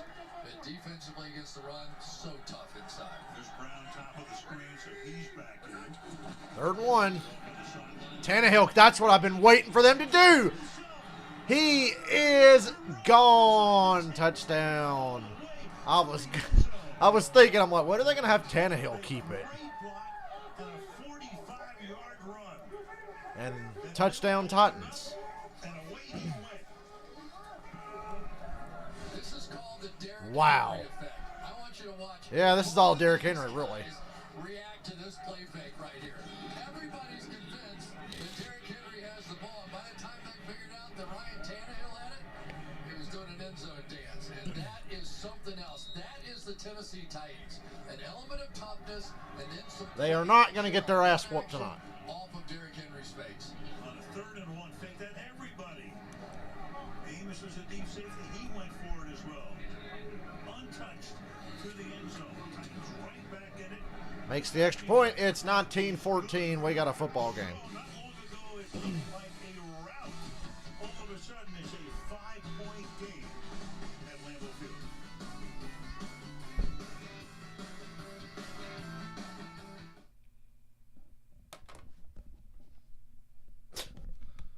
No big winners in New York today.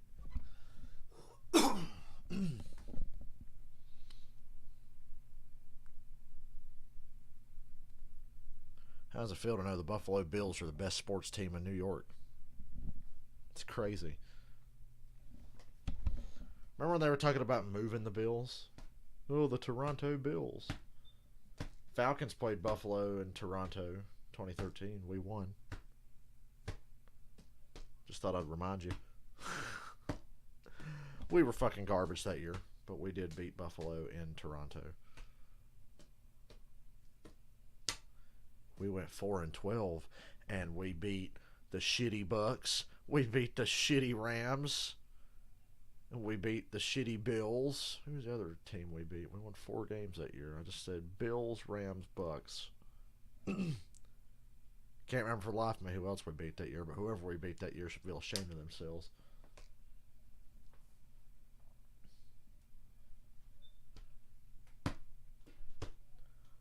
If only I knew the amount of pain that was still to come.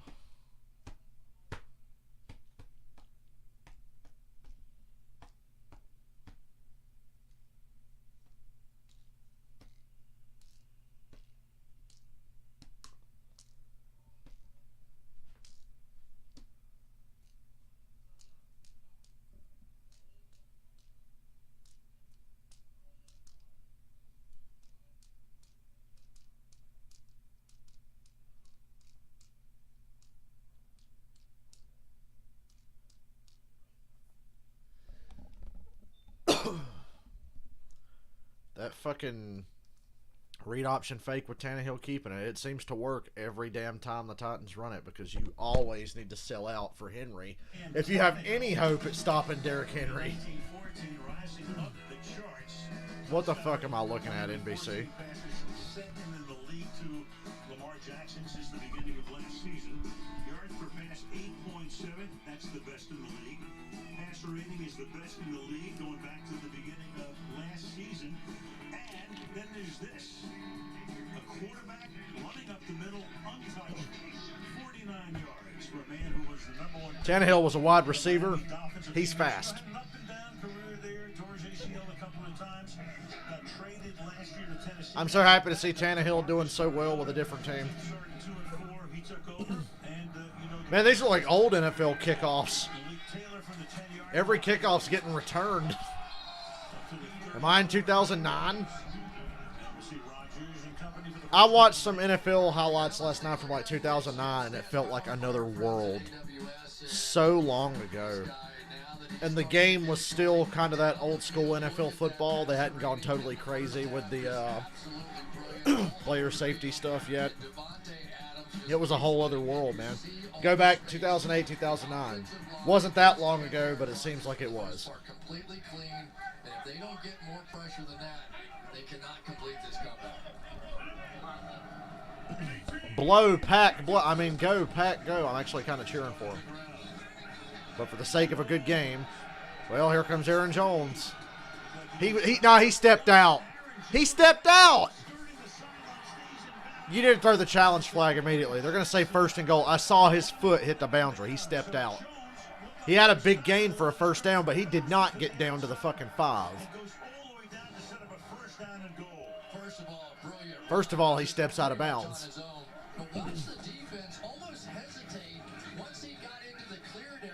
He gets the 1st down and a big gain.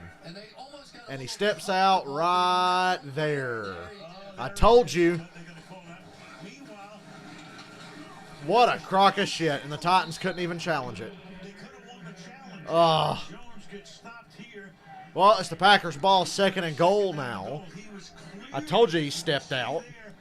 Out of bounds at that spot. We'll find out what that spot was in a moment. But that's where the ball should have gone. And look, the ref was looking right at it. But he went down the Packers sideline. If he had gone down the other side, you would have heard the screaming, and they would have. The ref looked right at it.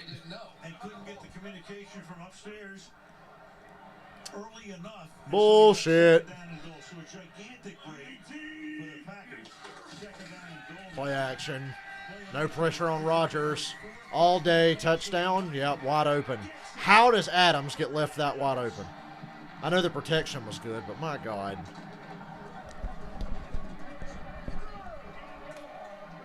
Fucking ridiculous. Man, oh man, and Vrabel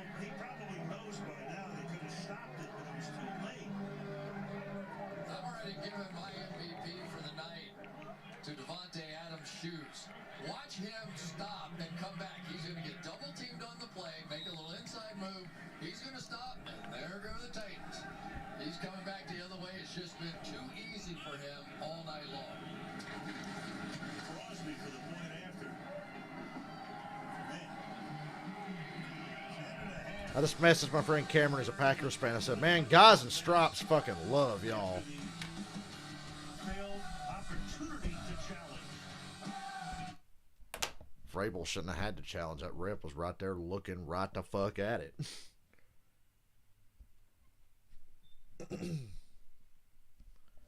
Never did buy my purple lights. I'll get around to it.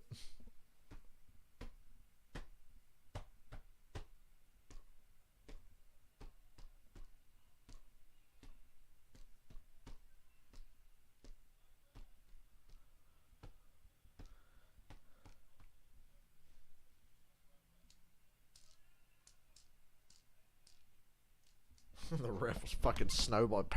Well, God, you could see the grass because they've cleaned off the field well enough to where you can see the boundary and the yard line. And when they freeze frame it when Jones steps out of bounds, I was like, oh my God, he's literally right in front looking right at it. Hell, I saw it when the play happened. From the moment that play was going on, I said, oh, he stepped out of bounds. But then they just let it go and go and go and gets down near the goal line. And now the Packers are up again by 12.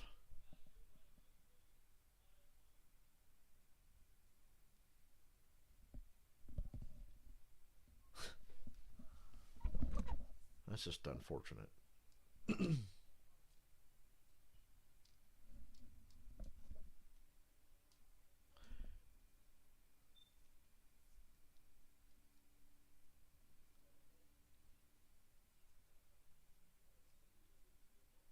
What the fuck is this show I keep seeing the commercial for where the people are getting the shit beat out of them?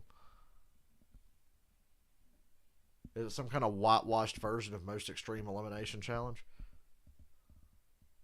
Don't get eliminated. The Raiders didn't know the rules last night. Don't get eliminated. Ooh, is it Giant Plinko? Sunday Night Football brought to you by US Bank, helping you. I watched this game, 2010, Packers, Cowboys. Kitna was the quarterback as Tony Romo broke his collarbone. Shocker. Hey, there's Marion Barber. He was a fucking waste of time in Dallas. Yeah, that was an ugly game.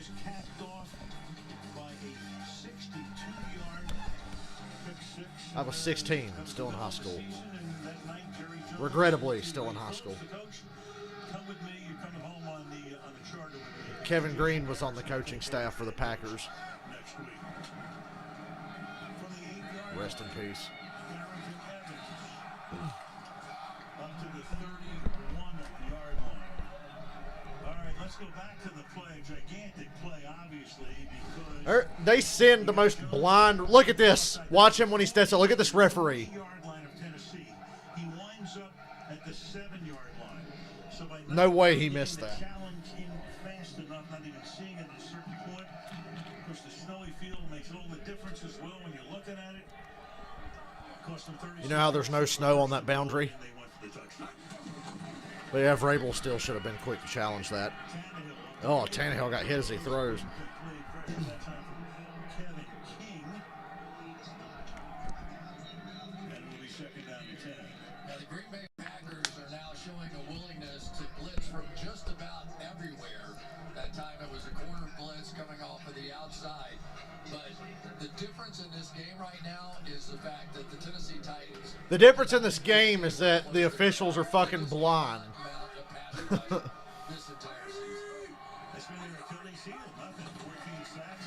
And yeah, the Titans don't get after the quarterback worth a damn, so. And they have none in the month of December. They played 3.5 games until tonight. It'll be third down. We're able to sack Rodgers one time in the first half. But those kind of plays that was the last touchdown for Devontae Adams, they take time, right? And I even asked Matt LaFleur, I said, are there some plays you'll run in this game that you wouldn't try? Third down. He said, absolutely. Titans get on third down entirely too frequently. That took a lot of time to go in, and Certainly more than the Packers in this game. Tannehill, wow, what a great play. Oh my God. What a roller coaster that was. Tannehill did a brilliant job avoiding the sack, rolls to his right, and then throws it right to Savage, who drops it. Fourth down. Now the Packers can open this thing up again. Oh, yeah, that would have been gone. So a 3 and out. Down by 12 points. Curran's kick. Let's go. Did that touch a Packer player? 9:23 left in the quarter. Back in 30 seconds. At least it's only a 30-second commercial break.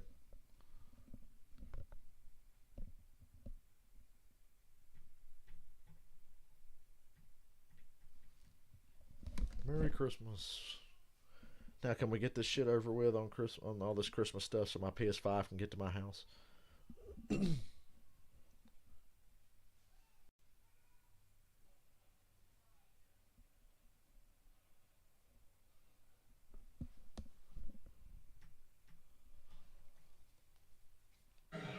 9:23 left in the third quarter at Lambeau Field.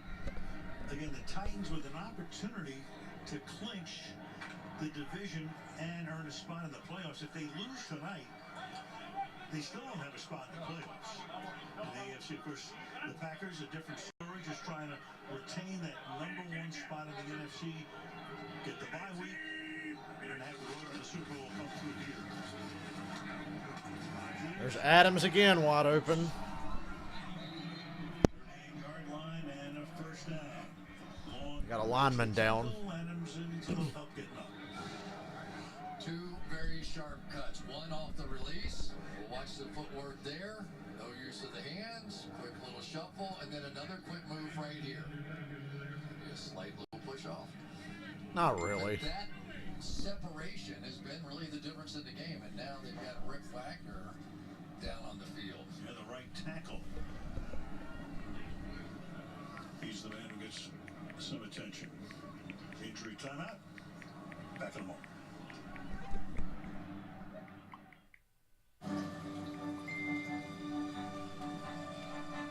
Hold on. I gotta tell Cameron what happened.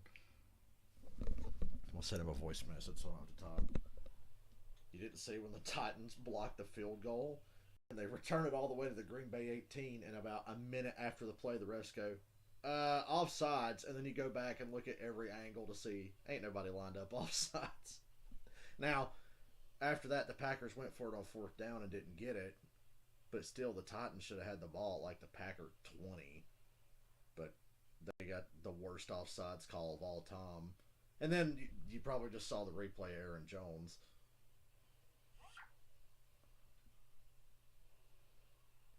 Shit, when the play happened, I said, oh, Aaron Jones stepped out. And then they just let it run and run and run. He got all the way down to like the 5. And Vrabel didn't challenge. That's on Vrabel, though. And then you go look at the replay.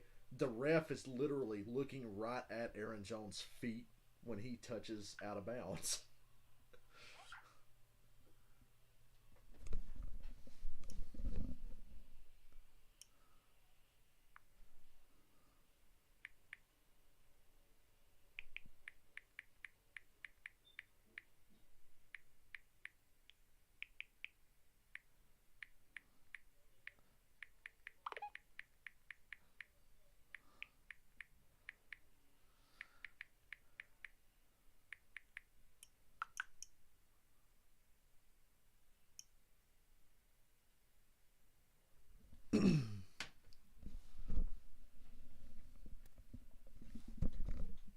Dick Clarkson. It's not New Year's without Dick Clark. Somebody dig him up and bring him to the fucking ball dropping deal.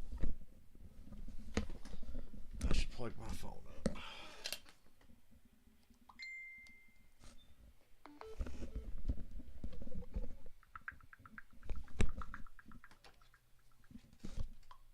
With the Yahoo Sports and NFL apps.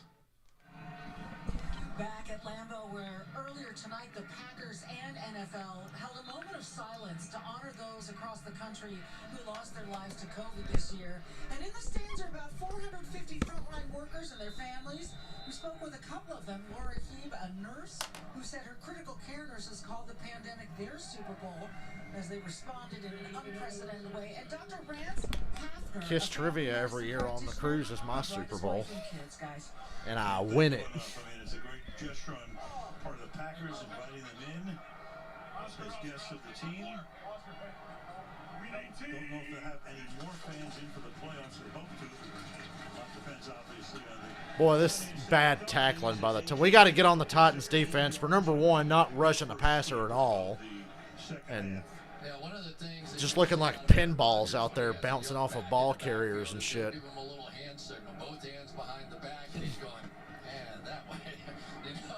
And it seems sort of simplistic or whatever, but I mean, it's a lot of language that has to come out of Aaron Rodgers' mouth before every play. And with the young guys, just want to make sure that you point them the way. So Wagner out, so Patrick comes in at that spot. And guard and Turner goes to tackle Dillon again. It's not running here into Tennessee territory for a first down on a gain of 7 yards. I tell you, I like this guy. I like A.J. Dillon and what he's bringing. He is bringing a physical nature to this offense. And, of course, they have some of that. Aaron Jones is tough. Jamal Williams is tough. But A.J. Williams is a little different kind of beast. He really is. He's a little Derrick Henry-ish. And late in the game, it's nice having a closer. Like you talked baseball a little bit earlier with Reggie Jackson. You like having those closers. Dillon 6 feet and 247. Oh, boy. Rodgers slings it. There's a flag. Dillon. Gain of about 7. Stopped there by Jackson. It'll be second down and 3. And of course, the thing you lose when he's not in there with Aaron Jones is you lose the receiving ability. Dillon not quite that. Haven't heard much from Brad Allen tonight, but here he is.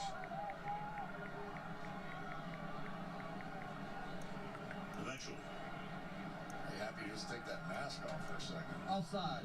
Defense number 93 moves into the neutral zone, fired to the 5-yard penalty. Did they get this one right, though? So they give up a 7-yard gain, and they'd rather have the first down instead of second and 3. It's workmanlike, though, isn't it? When they get this offense going. Methodical. And of course, it all starts with that man who sees everything. Knows everything, sees everything. First and 5. Good looking play, getting stuffed. That's David Long Jr. who read it perfectly to knock Dillon down behind the line of scrimmage. It'll be second down and 8, loss of 3.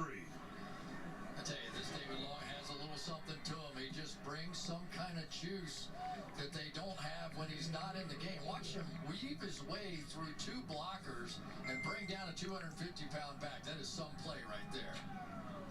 Had a nice game tonight. There goes Wagner, so he gets the card ride back again. Patrick now, guard Turner goes to tackle, second down and 8. 4-man rush, good protection.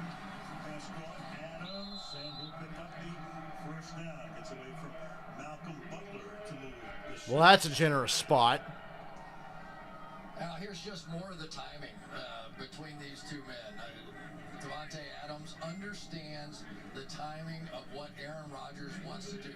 There are times when he wants to start looking off to his left. So, okay, let me give him a little time in there, and then I'll come back out of it. But the change of direction for Davante Adams compared to everybody that's trying to cover him on the defensive side has been dramatic. Put me out of my misery. This game got boring now. More piss poor tackling. Pushed out of bounds and Stephon Jackson to set up a second and short. You know, very little slipping tonight. The footing's been good. You know, if you're watching the game, you're thinking about the snow. The field is also heated, coils underneath. The footing's been very good all night long. That would have been my question, my team, about the middle of the first quarter. Has anyone slipped so far tonight? Anybody on this team slipped? The answer would have been no. So start putting your foot in the ground and making some cuts the way the Packers are. Looks normal. Second down and 2. Line of scrimmage is the 31. Second 2. And Third close to and a 1. first down goes Jones. Long is right there to make the stop again. Appears to be a little bit short. It'll be third down and 1. Well, you've got Long, who just continues to make plays on the inside. He'll come out of the linebacker position here. And once again, just have an understanding of where that gap is and then throwing his body around like it matters to him.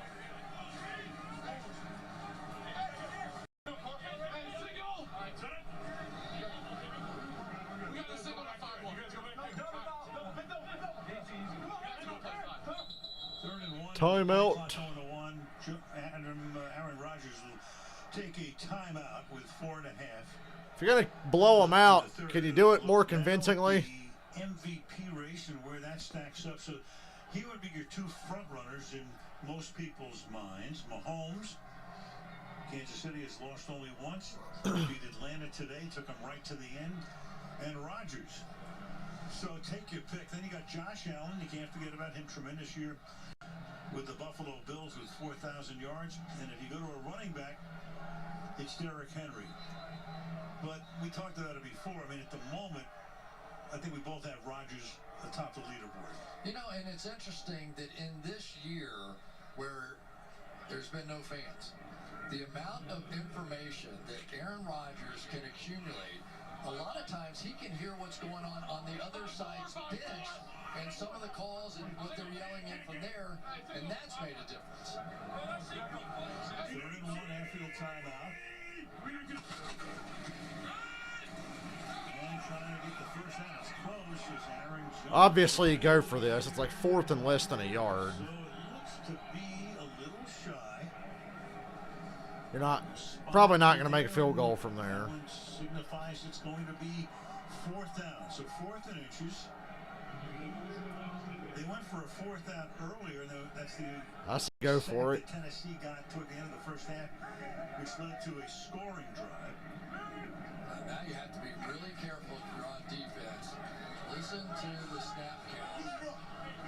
Shotgun. Watch him hold this syllable.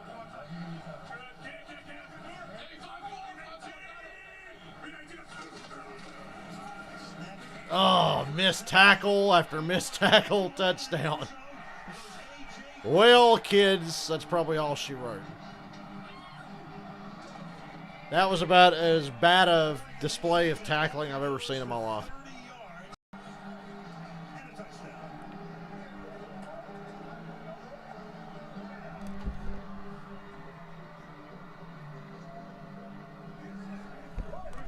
The Packers didn't need the help tonight, but they got it anyway. Well, we might have a new star here in Green Bay.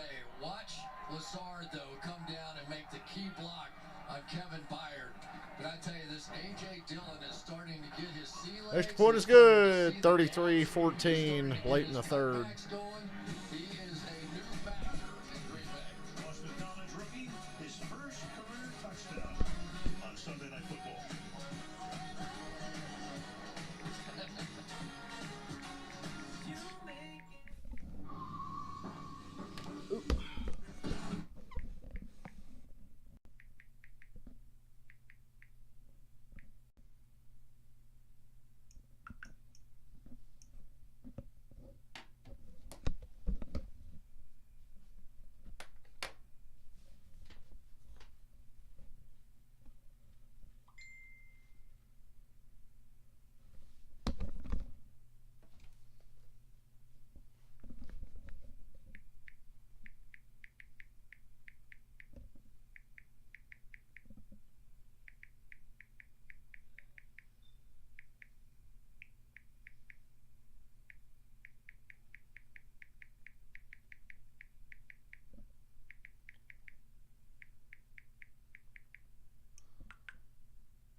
I wonder what else is on.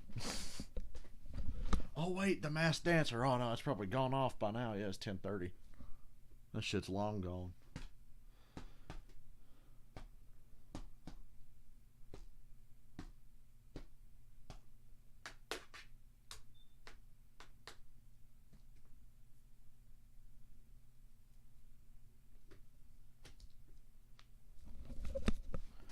I say we live react to the Fresh Prince of Bel-Air box set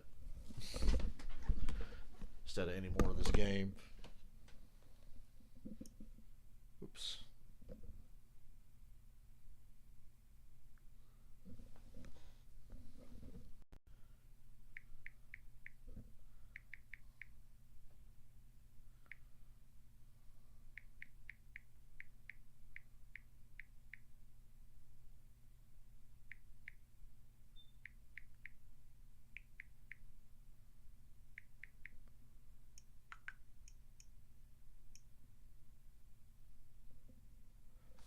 Bears Packers is going to be Sunday night next week.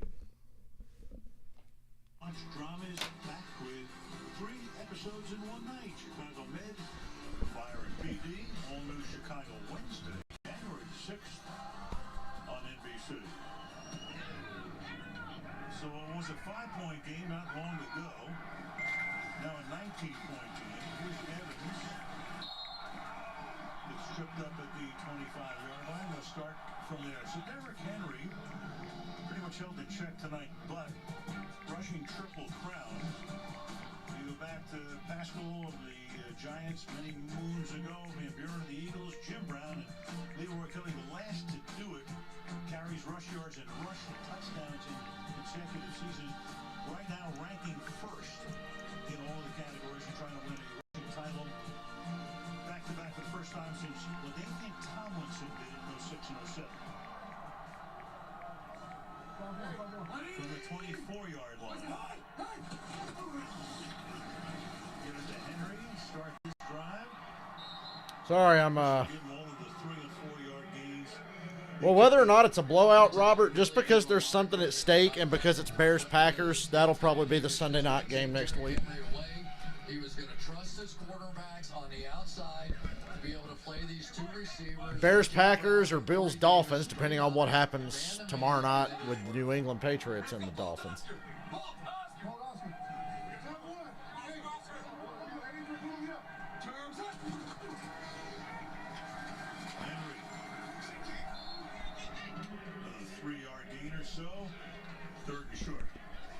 You watch any amount of tape on the Green Bay Packers defense, you will see a lot of 6 defensive backs on the field.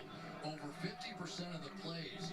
And yet tonight, because Raven Green and some guys, Redmond, were injured, they had 2 rookies in Vernon Scott and Henry Black in there. So they went to this 5-man defensive line, and they took some shots, and they had some run-throughs with their linebackers. And basically, they won the game, I think, especially in the first quarter, when the Titans were just a little off stride. Good night all around for them. That pass is now caught here by Anthony Ferguson. Your man out of Harvard, and he picks up the first down. Yep, no Monday night game, last game of the year. Sorry, I've been messaging, that's why I got quiet. I was actually talking to somebody I don't mind talking to, which is refreshing for me. Number 81 is the one guy that could begin to fill in. Of course, they lost their slot receiver, and they had Humphreys. But Jonnu Smith is a big, powerful guy. We saw him right before the half make a couple of plays and work up this offense. Tonight, passes incomplete from across the middle. It's Corey Davis who has been shut out tonight. He's had a very good year. A guy was the 5th-round pick 4 years ago in the draft, fifth pick period, first round, and he's come into his own this season. But tonight, 0. He came into Jair Alexander tonight, is what happened to him, and that is one of the top man-to-man coverage guys in all of the National Football League. Going to the Pro Bowl this year, his first, really well deserved. Excellent play, second down, and 10 of it to half to the end of the quarter. Henry, good run. Well, that's a tough run. Bangs his way. I shouldn't be trying to give up on this game like I am, because, I mean, not over. Packers defense is not elite or anything, but I just don't see the Titans making a stop on the Packers to get the ball back. Finishing runs and DBs looking on no part. Lay fake, look out. Tannehill throws and it's incomplete. Brown was there. Amos covering on the play. 2nd and 10 with 69 seconds left in the third. You know, Al, I think the other thing that happened to Tennessee a little bit tonight is that the edge players, Darius Smith, Rashawn Gary, Preston Smith, all had really good games.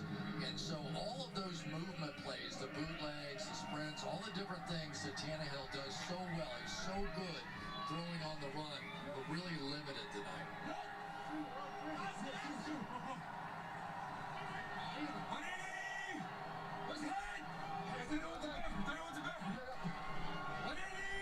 It's hard to get excited about a 19-point game. Henry to the 45. Gary 3rd down. Stop him. 3rd and 7. Yeah, Adrian Amos is the backer. You could probably hear Tannehill say at that time. And he has done a really nice job the last few games since he's been coming up here and playing that other linebacker position. So it's sort of allowing them, they can play 6 defensive backs, or on occasion he could just fill in and be that 5th guy right there.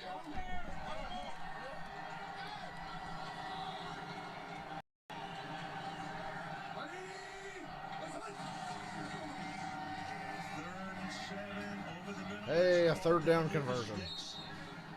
Jonnu Smith picking up the first Probably in the down. quarter. Ticking down 19-18 to the end of the quarter. They're going to need defensive stops to get back in this game, and I just don't see that happening. Titans will wait for the field to flip as they let the clock run out to end the third. So, 33-14, Green Bay after 3, and Sunday night football from Green Bay resumes after these messages. I don't think Washington blew their playoff chances. It took a hit today. It always sucks when you could just, like, finish it off now and then you don't.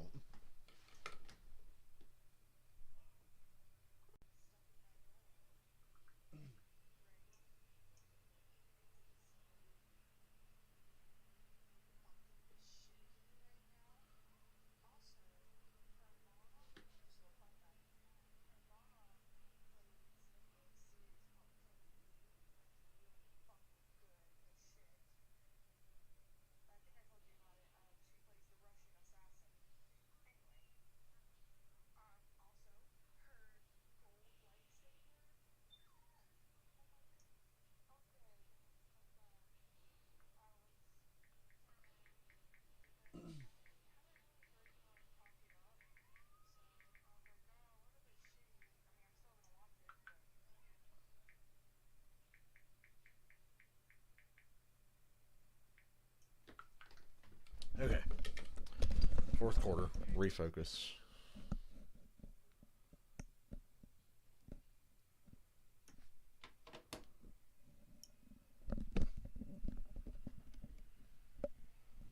There's the chick that I'm chatting with that's getting me distracted.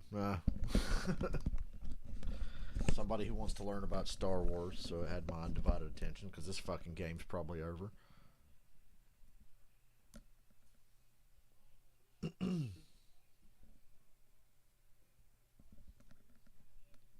I'm distracted and I'm hungry, but that's okay. That is okay. I'll be going to sleep soon. Sleep the hunger away. Hold on a second. I gotta go get something.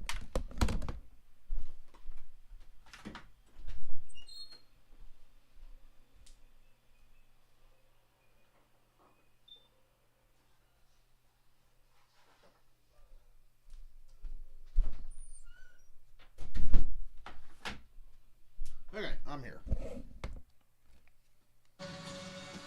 Lambeau Field, 4th quarter. Al Michaels, Chris Collinsworth, and Michelle Tafoya. So there are the standings right now. With Indy losing today, Tennessee has an opportunity to win the South, but need a big comeback tonight. Green Bay just trying to go to 12 wins Make sure they're the #1 seed going into next week's game at Chicago. They're in very good shape. Regardless, Oh, man. passes incomplete. Jair Alexander jumped that Alexander route. all over Jonnu Smith. Second down, second and 10. Woo. So here, Alexander Here, Chris Collinsworth sounds like he just came in his pants. Ooh. there running a quick out. He was all over this. He ran this route before Smith did. He's some player. He really is. He can do just about everything on the football field. Snow has abated in good measure. Temperature 25 degrees. Light wind. Second and 10. Ah, intercepted. Well, that's got to do it. One more score by the Packers, and I'm out of here. Christian Kirksey and his mates going down to celebrate. Preston Smith that time got to Tannehill as he released. Just a little inside move here by Preston Smith, and the Titans are not built for straight-up pass protection. They just are not. They have to have their running game going, stay with the play action. It is And my cable just cut off. Now it's back on. Yeah, if the Packers score here, I'm out. protection and the lack of pressure on the other side has been the difference in the game.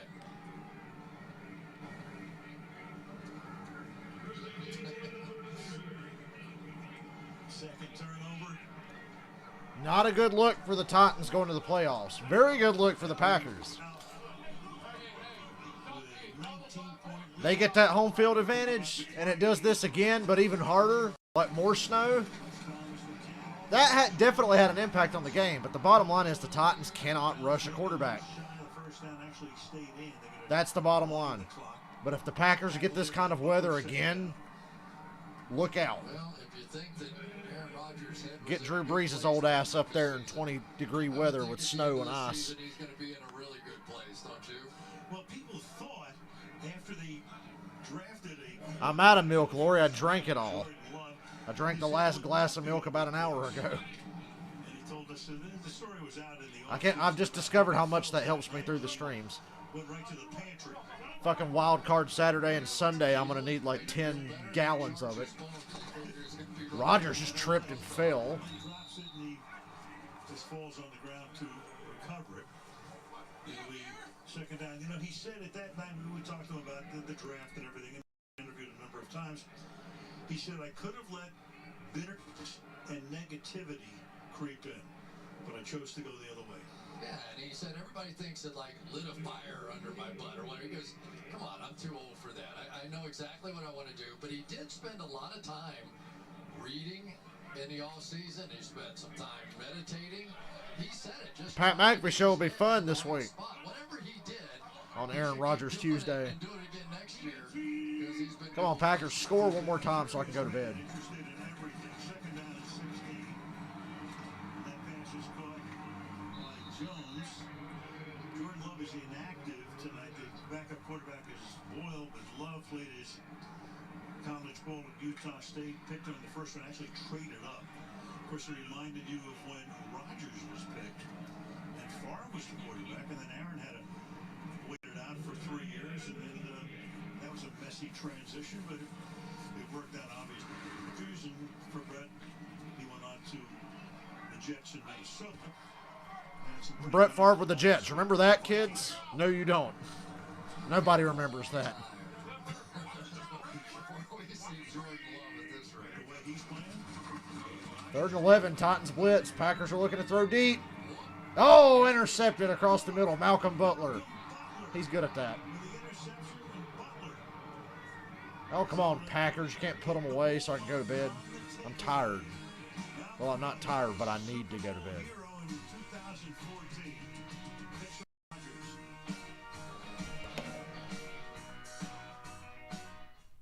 Well, knowing me, like when I left the Packers-Eagles game early and the Eagles almost came back and did something, if the Titans want to have any shot at winning this game, I should get the hell off here. But because I hate the Saints so much, I'm going to stay here and make sure the Titans lose and the Packers win. Because I hate the Saints that fucking much.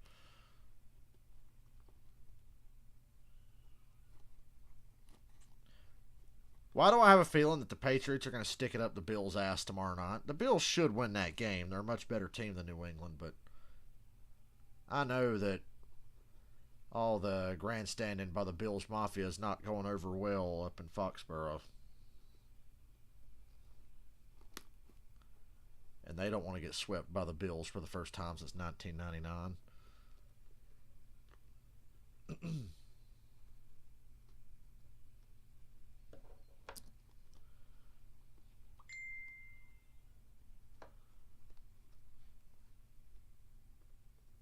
I'm not responding to that message till I'm done with this fucking game.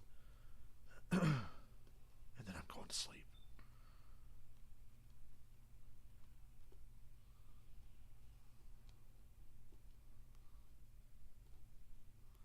Can't remember the last time I got up that early to go to work. We were supposed to do that this past week, but ended up not happening. So this is going to be different.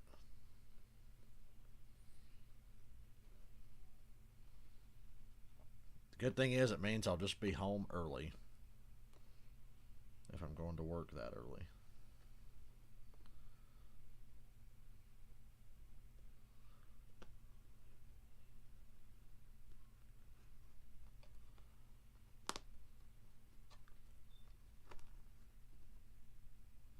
We might do the Bills-Patriots game tomorrow night. We might. By Microsoft Service, what you got, brother? Haven't made up my mind. We have a lot of people paying attention to Derrick Henry. So keep an eye out for me. You might see me tomorrow. Here is the number of people you can see, like 8 different people within 5 yards of the line of scrimmage. Also, effectively a 6-man defensive line across the board. They were not going to let him get going, and because of that, they jumped on the Titans early and maintained that lead. 33-14, 12-24 to go. Let's pretend the Titans have a chance. Running the ball down by 19. I mean, it's what they do best. Might as well stick with it. 10 carries for him of 3 yards or less.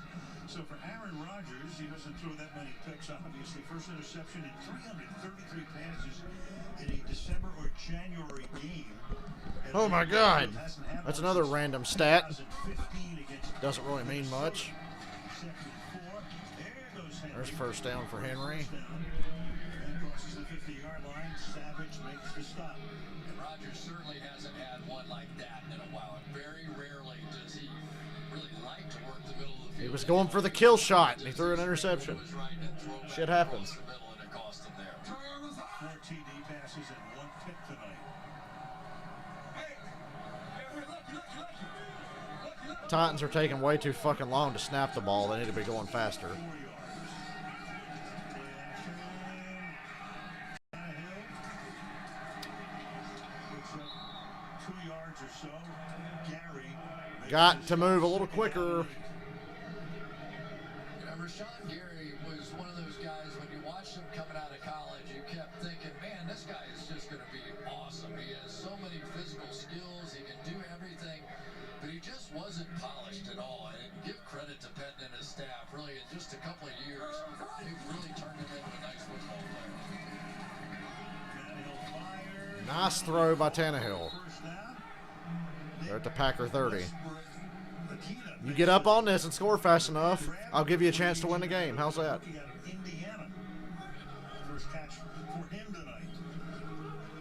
Till then, the analytics say you're fucked.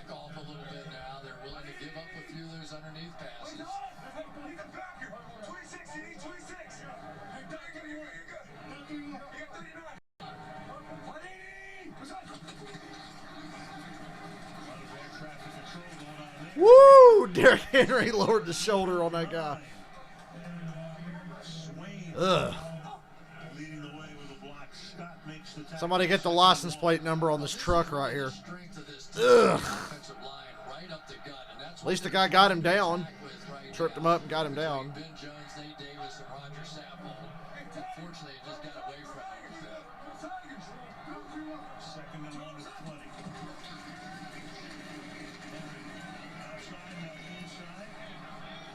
Up on the ball.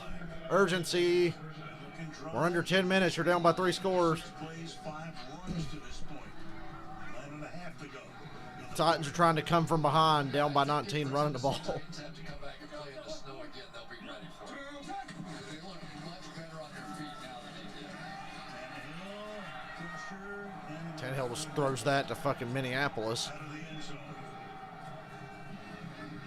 He was trying to throw that across the lake. This is a good team. They just have to maintain their style of play. They have to be able to, these wide receivers are big physical guys. They want them involved in the running game. They're tight ends. They can play power football. They can throw it well enough. They can get their quarterback outside the pocket. But when they have to go to a drop back passing game, their protection just does not hold up very well with that. So Brown coming back into the game, second down and 10 now. Brown is the man in motion. Tannehill, 5. Incomplete. 3rd and 10. Titans have a chance if they win the game to win the division. If they don't, they still haven't clinched a playoff spot. But they can win the division. The Browns and the Colts and the Ravens and the Dolphins are all like, come on, Green Bay. Now, that was some comeback today by Pittsburgh. Just about the time we were about to write them off. Here they come. Meanwhile, the Dallas Cowboys are alive and kicking. Cowboys are kicking and screaming.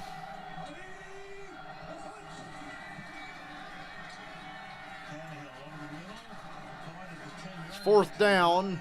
I bet you they go for it, Captain Obvious. 4th down. We got a 4th and 4. 9 minutes to go. You're compelled to lead the offense out there right now. And let's see the play call from Arthur Smith. Boy, this sucked. Last time they needed a big play, I had such expectations for this. keep the football after a play fake inside. Right now, they do not even have Derrick Henry in the game, right? Nope. You got McNichols in the game on a 4th and 4. Brown and Larson sits up in the 8:33 down by 19. Tannehill's on the run. Incomplete. Turnover on downs. incomplete. Alexander covering on the play, and the Packers getting the ball back. 33-14. We'll watch this next Packers possession, and we're probably out of here. Really should just leave now, but I'll watch the Packers next possession. I must prepare the bed, though, because I'm fucking jumping in that shit in a few minutes.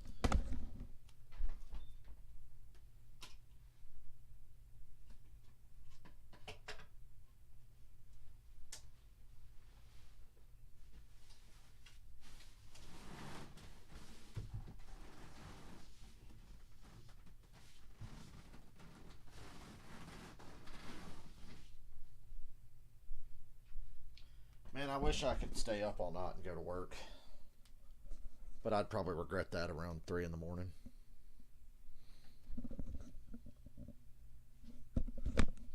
I totally would.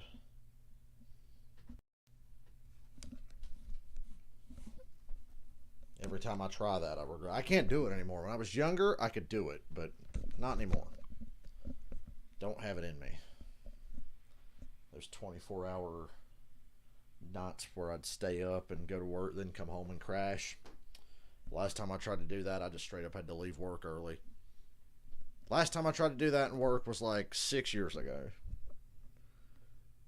You know, Robert, it's that kind of thinking that has me staying around to watch this next possession, because what if the Packers do fuck it up and it gets run back for a touchdown or something, and, you know, I can't quit on any game. God damn it. I've watched too many fucking Falcons games to ever give up on a damn game. Because I just automatically assume ain't no lead safe. But then I remember not everybody's the Falcons. But because of that kind of thing and the way a lot of the seasons played out, year of the blown lead, you have to kind of hang around a little while longer. Make sure.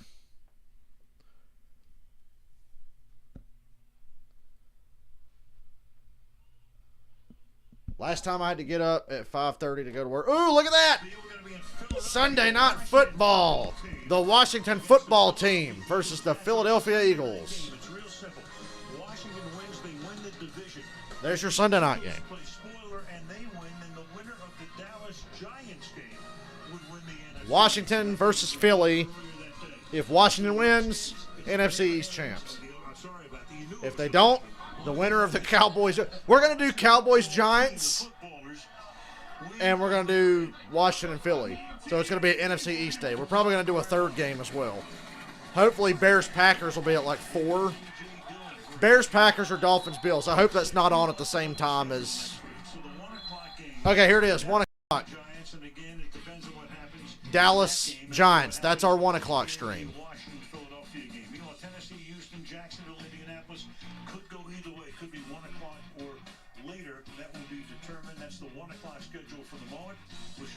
So, Green Bay and Chicago will be at 4:30. But I know one thing. We're doing a couple of... God damn it, I got to do 2 NFC East games in one day.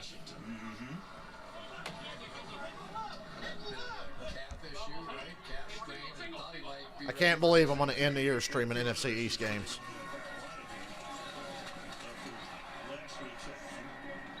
How hard do you think Philadelphia is going to play next Sunday night?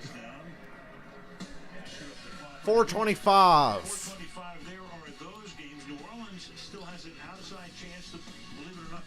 Packers Bears. I'm going to stream 3 games next Sunday. I'm going to be dumb and commit to that. Because New Orleans, Green Bay, and Seattle will all be playing at the same time. So yeah.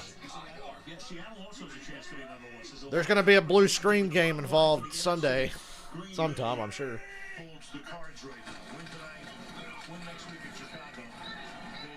Titans still can't tackle anybody until they're about 9 yards down the field. Is now over 100 yards tonight. Meanwhile, Jones has 94 yards, so on the ground tonight, they're killing him. On the ground tonight, 227 ground yards for the Green Bay Packers. Oh yeah, them all-white uniforms are slick. Anytime, you know what my favorite Washington uniform is? My favorite Washington uniform is the yellow pants with the red striped socks and the white jersey. I liked the yellow pants and the white jersey. That's my favorite Washington uniform.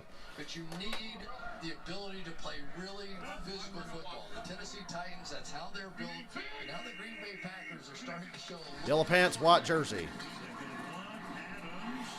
Oh, that's the dagger. Hey, they saw him step out of bounds. Good call. Has scored 3 touchdown passes tonight. He's now over 100 yards, 110. Well, you're just not going to give Devontae Adams 9.2 yards on the outside. Yeah, what the fuck is this? Not throw the ball to him. Bottom line, they're just going to do it all night long. They have all season long.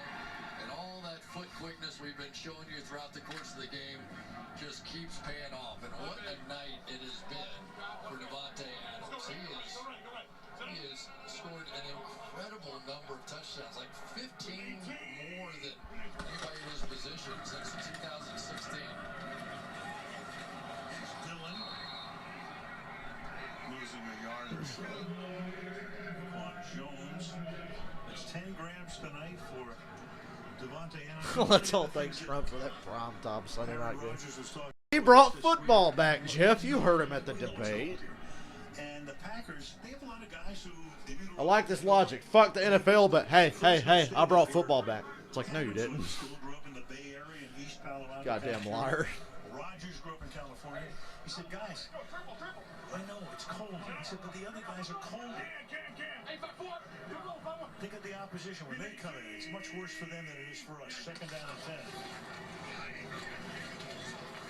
You buy that?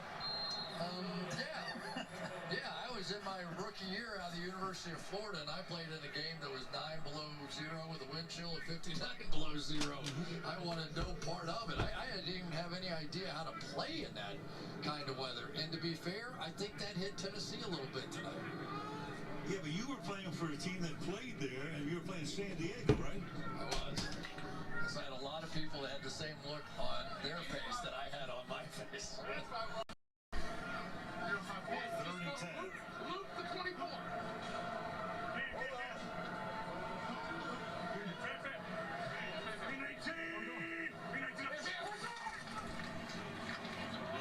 Rodgers taking the shot, and Adams makes the catch. 1st and goal.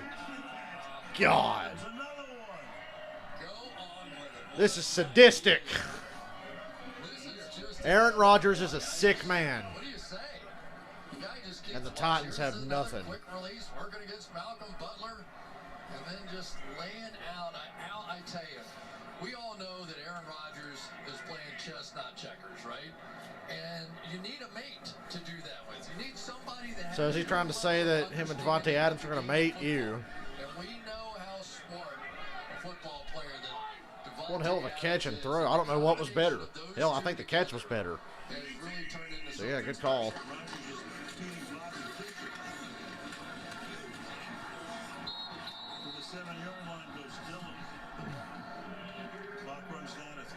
Titans are going to be content to just let this deal run out and go the fuck home and hope the Colts lose next week and hope that they can win. A great year for them to this point, 10-5, but still have not clinched a playoff spot. I felt really strongly about the Titans most of this year, but this is about as bad as they could possibly look. Have that same feeling, you know, that was a rough one. I'm sure 3 or 4 weeks ago they had already put that Jets game in a win column.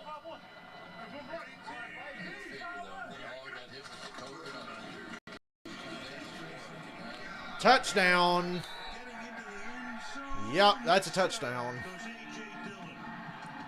Yeah, a 40 burger on a Sunday night.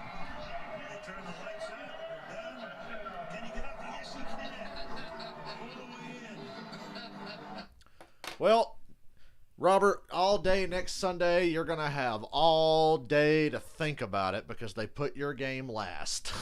You're going to have all damn day to think what could happen. Well, the Packers just scored. I got to go to work at 6 in the morning. Got to get up a little after 5:30. I'm going to get the fuck off here. Y'all have a good night, and I will see you maybe tomorrow night. No promises. I'm not going to be like, oh, we'll be right back here. I might stream Buffalo, New England. So keep an eye out for me. I'll see you later.